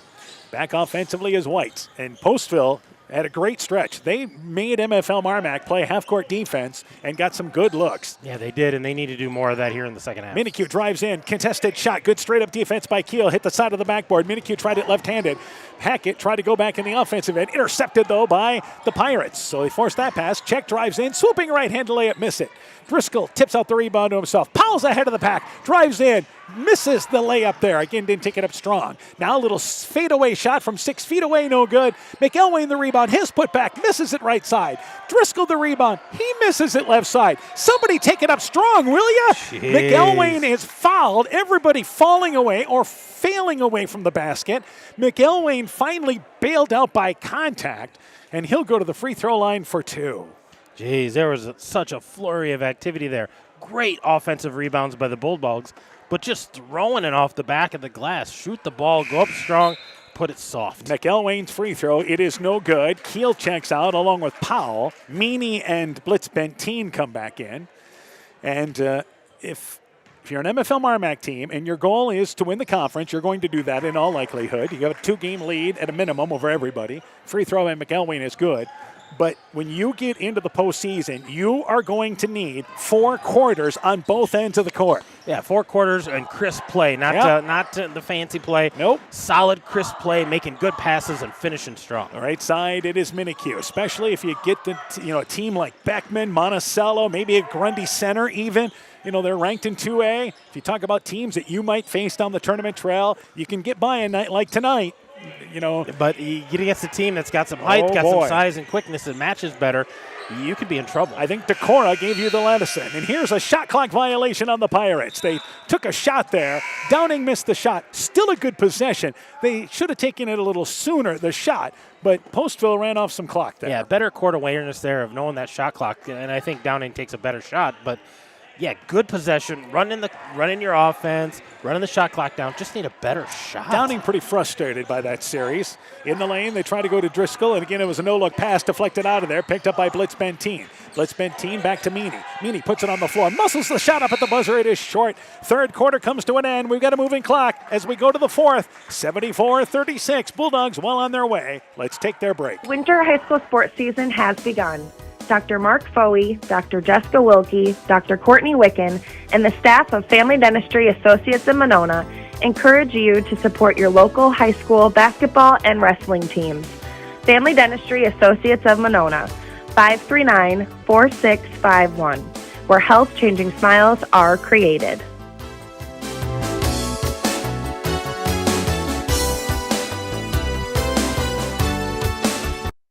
Wilkie's in Elkader is Iowa's oldest family-owned grocery store. You'll find Wilkie's 2 blocks south of the Keystone Bridge in historic downtown Elkader. Stop in and enroll for a Wilkie's reward card and receive points every time you shop. Then log on to their website at wilkiesgrocery.com to view the weekly specials, check out your reward points, make out a shopping list, and more. Wilkie's in Elkader, open Monday through Saturday from 8 a.m. till 8 p.m. Pirate Bulldog Basketball is brought to you in part by TJ's Pizza in Monona and Claremont, Myers Auto Service in Monona, Clayton County Recycling, Thompson Construction and Monona Overhead Door, Fisk Farm and Home in Monona, Cresco, and Decorah, Rise and Shine Nutrition on West Bridge Street in Elkader, and by Farmers Savings Bank of Colesburg, Elkport Garber, Strawberry Point, and Arlington, member FDIC. You're listening to High School Basketball on KCTN, Garnavillo, Elkader, Iowa. So we start the fourth quarter. Postville's basketball, 74-36. MFL MarMac in the lead. Whites drives baseline, wraparound pass to Hashi. Also out there, you have Minikue, and you have Loera and Bohr. Left side, Hashi with the basketball for the Bulldogs. Blitz Benteen, McElwain. Also out there is Meany, Driscoll, and Hackett. Right side, pulling up, right side, 10-footer just outside the lane. It is Minikue, left the shot short. Driscoll ahead of the offensive end to Keel. Actually, that's McElwain. Left side to Blitz Benteen, left wing for 3. Circled, no good. Meany the rebound, banks it up and in from the right side. Bulldogs lead by 40. Another boys update. North Fayette Valley and Keyhigh are tied at 39 going to the fourth. Real good ball game there. A Keyhigh young team that is improving. Loera drives in the shot, blocked by Meany. And Driscoll gets the rebound, leads the fast break. Driscoll, no look pass to Blitz Benteen, drives in, scores the layup, uses the right hand from the left side. Bulldogs in control, 78-36 right now. Back offensively is Minikue. A minute into our fourth quarter. Again, the clock is moving as we are going to finish this ball game likely before 9 o'clock tonight. Going to be an early night for us. Bohr, deep right corner, puts it on the floor. Wrap around pass to Hashi. Hashi covered on top to Bohr. Top of the key, fires up the three. Got it. Bohr, who's right-handed, but man, that shot looks good left-handed. It does. That's impressive for him to make that adjustment. Does he think about keeping that shot? Maybe. Driscoll to blitz Benteen in the offensive end. Back out on top to Driscoll. And the ball knocked away by Hashi. Got to be strong with the ball. Driscoll, right side, directs the offense. Meany, high post. Nice feed left side to McElwain. Double pump shot, no good, but fouled on the left side as that was set up well. Driscoll got everybody into the right spot there. Yeah, nice half-court set there for the Bulldogs, running their offense and getting a nice look inside. McElwain not able to get the shot, but he's going to get a couple of free throws for it. And Meany was robbed of an assist because of that foul. Free throw by McElwain. It cups in and out, then rolls to the back of the rim and rolls off the front. Check and Downing back in for the Pirates. Checking out for them, White along with Bohr. Blitz Benteen checks out for MFL MarMac. They'll go a little deeper to their bench as number 12, Carter Lightfoot, a 5'8 freshman, makes his first appearance. McElwain's second free throw, pushed that one off the back of the rim, and then it hits the backboard, rattles around a couple of times, and goes back down, and the Bulldogs lead by 40 as we approach the 6-minute mark in our fourth quarter. MFL MarMac running away with the Upper Iowa Conference. But again, Decorah showed you where you need to be if you're MFL MarMac. That team was physical with that. They had a couple of teams push them in the conference, but not enough. Decorah showed what it means to push and be physical. Downing, left side, drives in, little one-handed runner, swooped it short, aired it out from 6 feet away. Lightfoot gets the rebound. Back offensively ahead to Goltz, who just checked in as well. That is Ethan Goltz. Goltz is a 5'11 junior, just checked in. Hackett, right wing, open for three. Short off the side of the rim. Rebound rolls to the left, picked up by Meany. His putback, banks up and in from the left side. Green leaned over that time over the left shoulder from the right block. 81-39, Bulldogs average 76 points a ball game. They have tied that tonight. There is never any question what MFL MarMac can do offensively. Yeah, they can score and they can defend. But sometimes if you make them work in the half court, you get physical with them, you can show some of those weaknesses. Minikue fakes the handoff, then drives baseline, but misses the driving layup. That was a nice sell by Minikue, just did not finish. Goltz ahead of the pack to Hackett. Hackett scores the right-handed layup. 5-minute mark, it's 83-39 in this group, continuing to work hard for the Bulldogs. Yeah, a little different mix out here. Some guys that don't maybe get quite as much time out there, and I think having the length and height of Meany makes a huge difference for this group. Minikue on top to Loera. Loera right sideline area with Downing. Pick and roll back to Loera. Loera takes the shot off the right block, but it's off the back of the rim. He was double teamed, missed the shot. Hackett gets the rebound for the Bulldogs. One and done. That trip down. McElwain, top of the key, wide open, steps into a three, leaves it off the front of the rim. Rebound, kicks to the left, picked up by Check. This is kind of wreck ball going on right now, isn't it? Up and down a little bit, letting these guys work back forth. Check, one-on-one, little one-handed leaner, right side, left it short from 10 feet away out the right side of the lane, but gets his own rebound. Brings it back out on top to Loera as we approach the 4-minute mark. Loera trying to back his way down against Hackett. Post-up shot from the right block. It's off the back of the rim. Minikue his own rebound. Put back up and in. Good to see Minikue get a finish there. He's had some good looks in the lane that he just have come up short tonight. Yeah, came up a little short on some of those. Nice finish that time. Goltz left side in the corner for three. No good. McElwain the rebound. Put back no good, but fouled from the left side. Foul there, I believe, committed by Minikue, and it will put McElwain to the free throw line, and it's actually on Downing, the foul. Yeah, they call that foul across the arm on Downing. Nice rebound there by McElwain going right back up with it. So we'll try to get you another update from Clayton Ridge, Turkey Valley. Central leading West Central at the half, 24-16, but we're going to be done early tonight.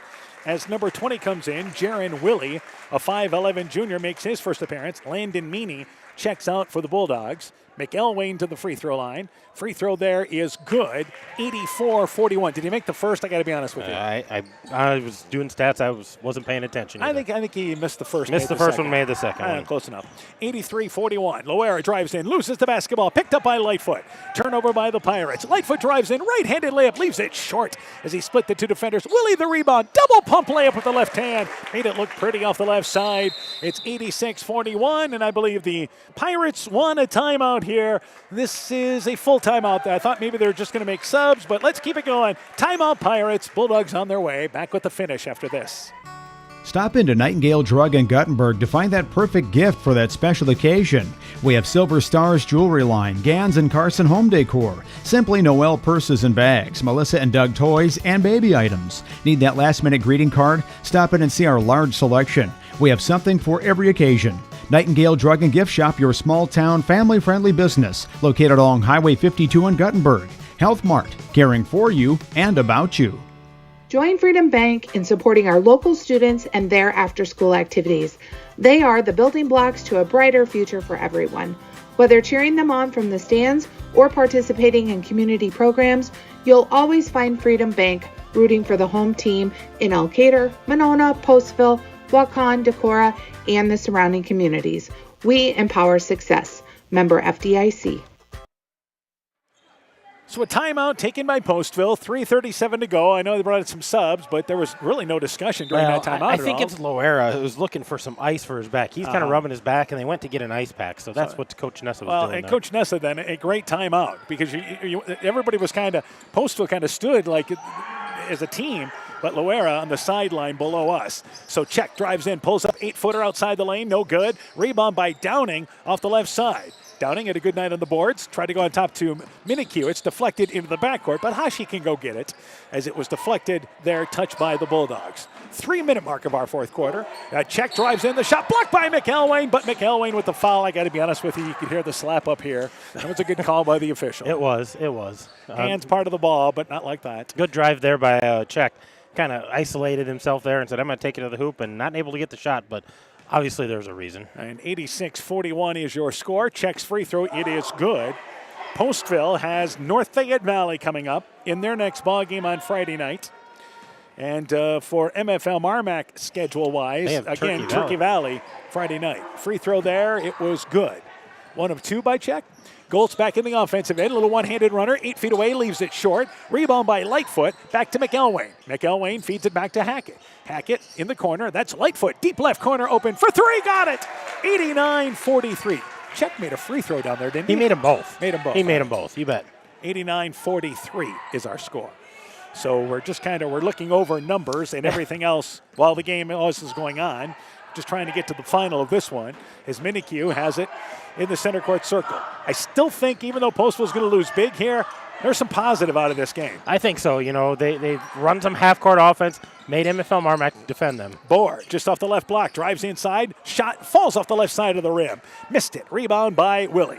Willie back to McElwain, who falls down, then saves it back to Lightfoot, who's also falling out of bounds, and he feeds it back on top to Check, and then Check loses the basketball, and the sidelines in front of the MFL MarMac bench. 2-minute mark, Bulldogs will get it inbounds. A lot of helter-skelter there, guys getting after it, trying to save balls. It's continuing to hustle. Let's see if we can get some guys, more subs into the scoring column. Lightfoot with that shot in the corner, by the way. His first varsity three-pointer. Here's Goltz, deep left corner for 3, short.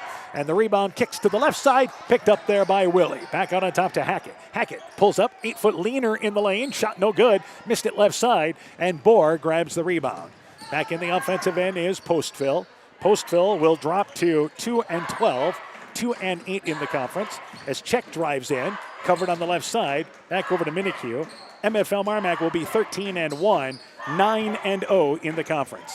Hashi drives in, swoops in with the right hand off the side of the rim, missed it right side. Hashi, a promising young player for Postville as a freshman. And Hackett, left open, fires up the 3, touches every part of the rim, it is no good. McElwain, the rebound, banks it up and in. How'd that shot roll out of there for Hackett? Rolled in and rolled out twice. And the Bulldogs go over the 90-point mark in this ball game tonight, leading 91-43 inside a minute in our fourth quarter. Postville continuing to run their offense here, looking for shots, attacking the rim, and there's a drive by Check. And gets just the ball. did finish off the left side. Boy, they've had some drives tonight where they've had chances, left it short. Willie back in the offensive end. Right side to Lightfoot. Deep right corner, open for 3 off the side of the rim.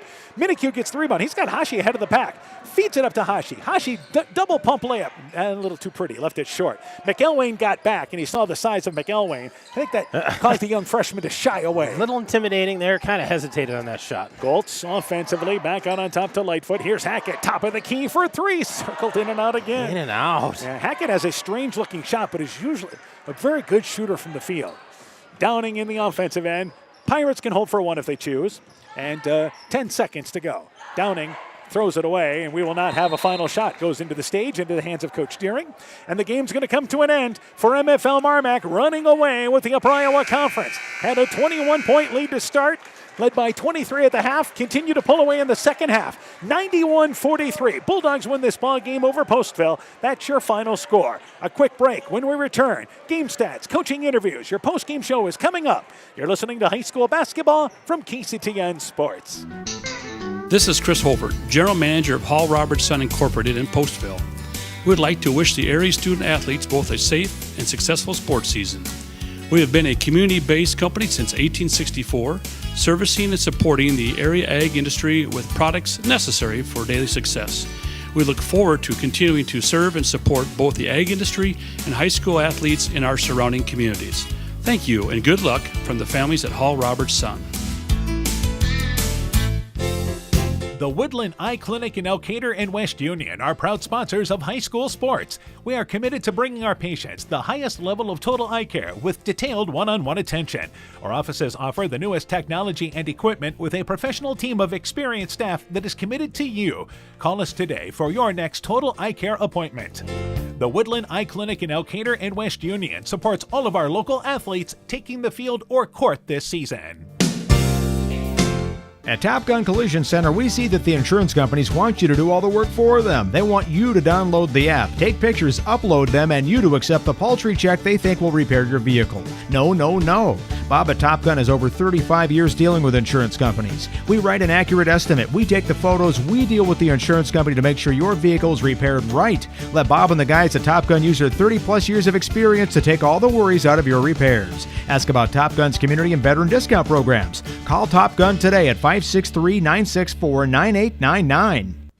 Being good at life means getting your finances together so you can focus on the moments that matter most. With over 175 years of expertise, New York Life Insurance Company provides you with benefits you can enjoy while you're, living. So give your local agents Andrew Reimer or Troy Springer of Guttenberg or Bill Garms in Monona a call. You can reach Andy and Troy at 563-252-2471 or Bill at 563-880-5530. They can help you and your family be good at life. This is Michael Erickson at Central State Bank. We provide a complete line of lending services to help you get the best out of life. From home mortgages and equity loans to vehicle and personal loans. We have expert lending professionals who will work with you to provide options to address your needs. At Central State Bank, you don't deal with a branch or department, you deal with a banker who is dedicated to you. Central State Bank, member FDIC.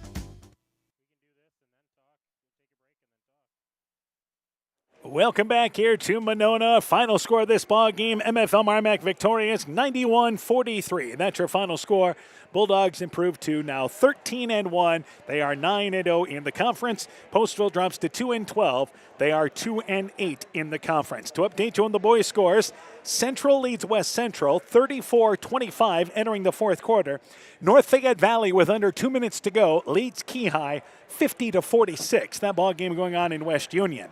Again, Turkey Valley led Clayton Ridge at the half 17-14. Also tonight, North Elaine beat Edco 107-25. East Buchanan over Starmont. Final score of that ball game 68-41. MFL MarMac boys led 28-7 at the end of one. Had a 21-point lead and on their way to winning by a final score of 91-43. Post-game show begins. We're joined by Bulldog basketball coach Eric Detbarn. Coach, first off here, a quick start. Let's start right there. Got a 21-point lead the opening quarter. I think you like the way you started. Yeah, we got off to a quick start. We did a nice job of Parker got hot there in the first quarter and hit some threes for us, and we looked for him. It was that's credit to the kids.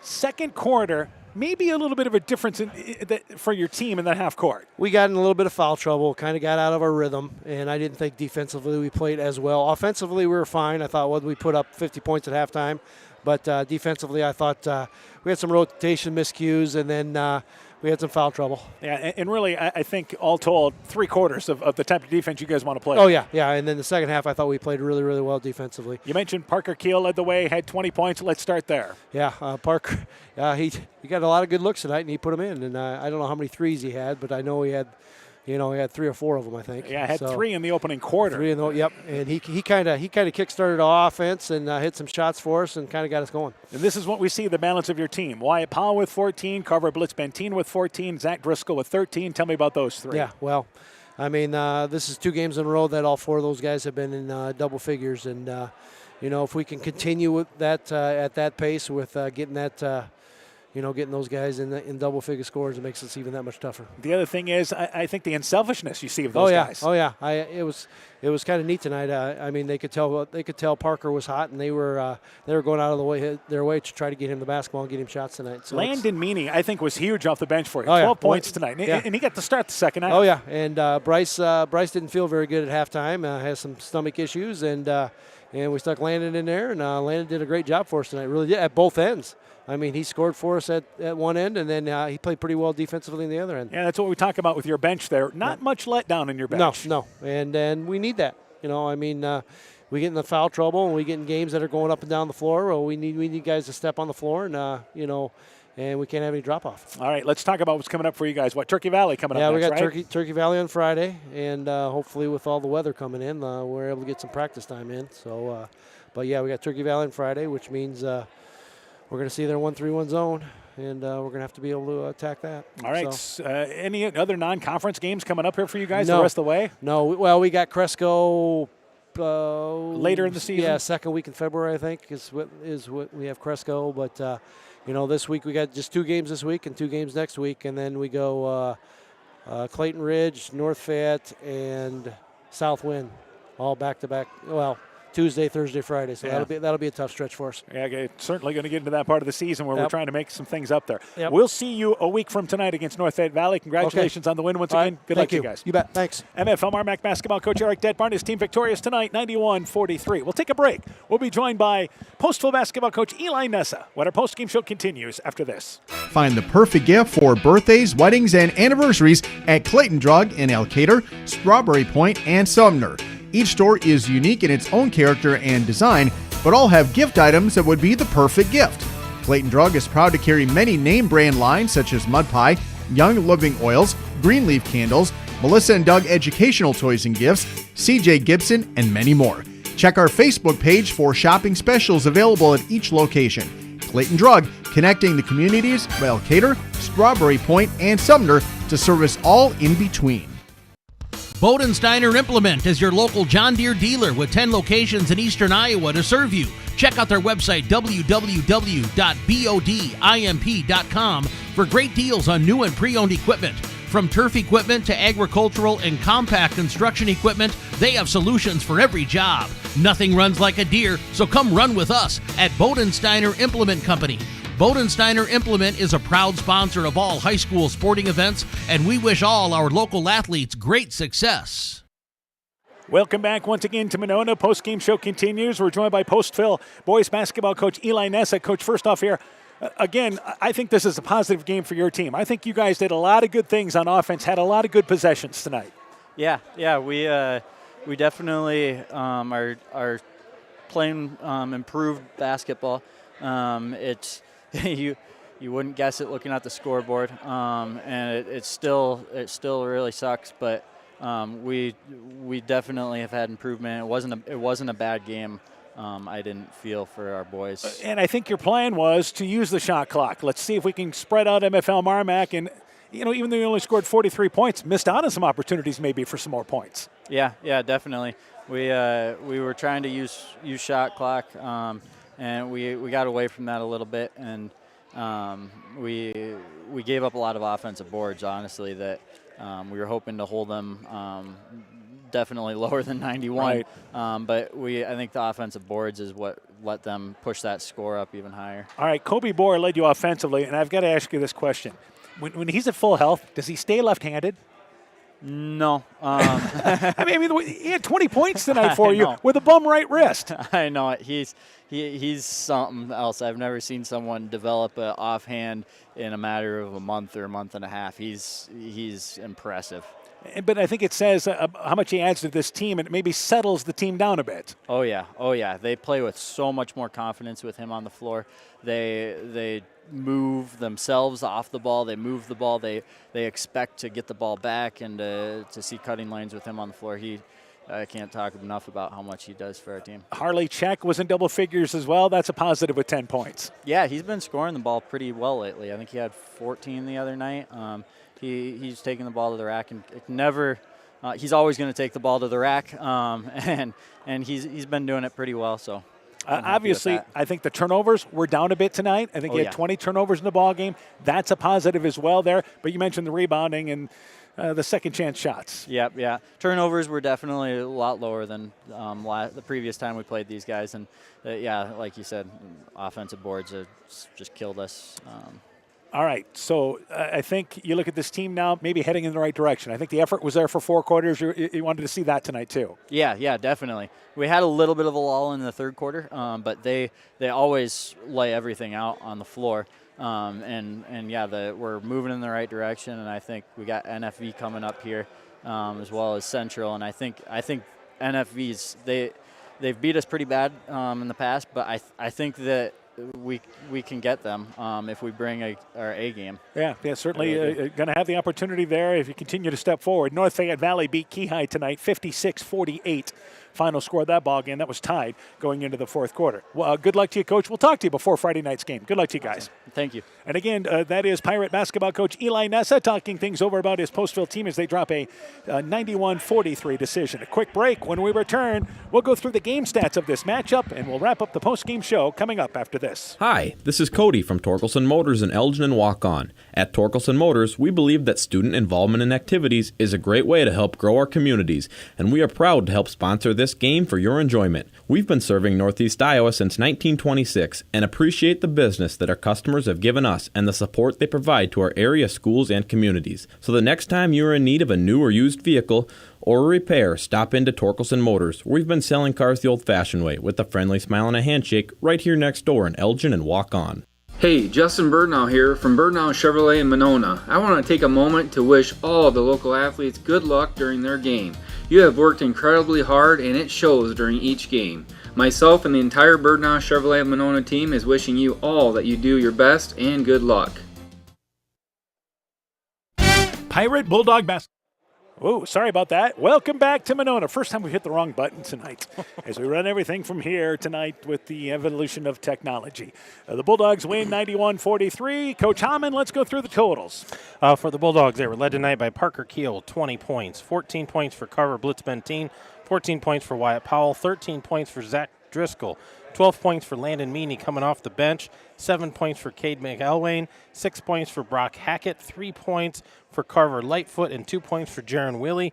91 points tonight for the Bulldogs. They shot 45%, 9 of 27 behind the arc, 12 of 17 from the free throw line, which is 71%, and 9 turnovers. So a great night overall for the Bulldogs. Yeah, offensively, and with the exception of the second quarter, Coach Detmeyer mentioned that as well, they gave up 20 points. They gave up almost half the points in that second quarter. Thought they could have been better defensively, but 3 quarters of how they like to play the game defensively lets them win 91-43. For Postville, again, we mentioned it, a lot of positive, even though you dropped this game. Let's go through their totals. Well, and the positives start with Kobe Bohr, shooting with that left hand with the brace still on his right hand. 20 points to lead the way tonight for the Pirates, 10 points for Harley Check, 6 points for Josiah Minikue, 5 points for Cade Downing, 1 point from Jacob White, and 1 point for Giovanni Loera. 43 points for the Pirates tonight.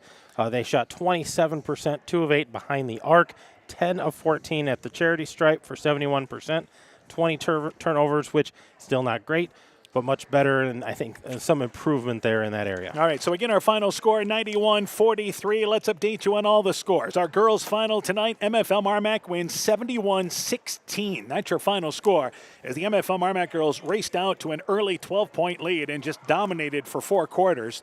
Let's see how the Postville girls respond. It looked like a tired team tonight. Let's see how they respond for Friday night's game against North Fayette Valley. But MFL MarMac, I think, just hitting their stride. I think so. You know, the Postville Pirate girls, they looked tired. They looked out of sorts, but it's not an excuse. It's just something that we noticed. they need to learn how to play through that and play their game. And I think Friday night will be the test to see, did they get their legs back? Did they get their rest? Or are they back on track? Or are they still making those steps backwards that they don't want to do? All right. So meanwhile, MFL MarMac has Turkey Valley. We'll see Postville and North Fayette Valley on Friday nights. Elsewhere tonight, Turkey Valley girls beat Clayton Ridge 58-26. North Fayette Valley over Key High 72-31. Central topped West Central 75-27. North Lynn beat Edco 77-32. East Buchanan over Starmont 73-20. Lots of lopsided girls scores tonight. Meanwhile, as far as boys basketball, North Lynn beat Edco tonight 107-25. East Buchanan defeated Starmont 68-41. In the fourth quarter, Central leads West Central 34-25. Also in the fourth quarter, Clayton Ridge leads Turkey Valley 29-26. And Key High over North Fayette Valley 56-48. MFL MarMac boys win our ball game by a final score of 91-43. Coach Hammond, let's get your thoughts. I think for this boys game, they talked about it. You talked about it with Coach Detbarn. That second quarter, only playing them a 22-20. You know, they gave up 20 points. The other quarters were 7, 9, and 7. And I think that's what they need to hang their hat on. And they can't take a quarter off. A good team will make you pay for taking that quarter off. So some improvement there. I think Postville did a nice job of making MFL play half-court defense, something that a lot of teams don't do. So, I mean, that was something positive for the Pirates, something for the Bulldogs to work on as they go forward. But I think things are looking up for them. They just need to continue to play the way they play. Yeah, MFL MarMac, this is where the next few weeks you're going to be heavily favored in every game you play, even against Crestwood. But this is where this team needs to get those things, that laser focus for 4 quarters defensively, because this can be a dangerous team in the tournament if they put everything together. If they for put 4 everything quarters. together, they shoot well, they defend well, but they have those fancy passes, those one-handed things. They take off a possession. They can't do that against a talented team in the postseason. All right, for Postville, again, even though you lost this ball game, still some positive to build on. That's all they look to do. Continue to move forward. Friday night, we'll be in Postville. Postville and North Fayette Valley. Chalk Talk begins at around 5:45. Girls game time at 6:15, with the boys game to follow here on KCTN FM 100. Live video streamed on KCTN.com. We'll see you next week. Next Tuesday, Coach I'll be Sass there. will be with us on Coach Friday Sass night. in Postville. We'll see you for the MFL MarMac North Fayette Valley games next week. Again, MFL MarMac girls and boys victorious in our featured games tonight. For Coach Aaron Hyman, I'm Dan Behrens. My thanks once again to Zach Soto for running our studio show. Also thanks to Kaylee Baker, trying to get that name spelled right. With a Y. The Kaylee part, yeah. It's got a Y. She ran our camera up here for the MFL MarMac games all season long. Thanks for her help as well. This has been a presentation of KCTN FM 100 Sports. Epic Wear. Get personalized clothing for your school, your team, family, friends, business, or any event. Epic Wear has a huge range of customizable apparel, trophies, and awards, and they offer free design help or design your own apparel at getepicwear.com. And you can even set up a free web store for your fundraiser. Make sure to check out the selection of Bulldog Spirit Wear and Iowa-themed items at the Monona location. Epic Wear, located in downtown Monona and Waukon. Call 563-539-2300 to place your order today.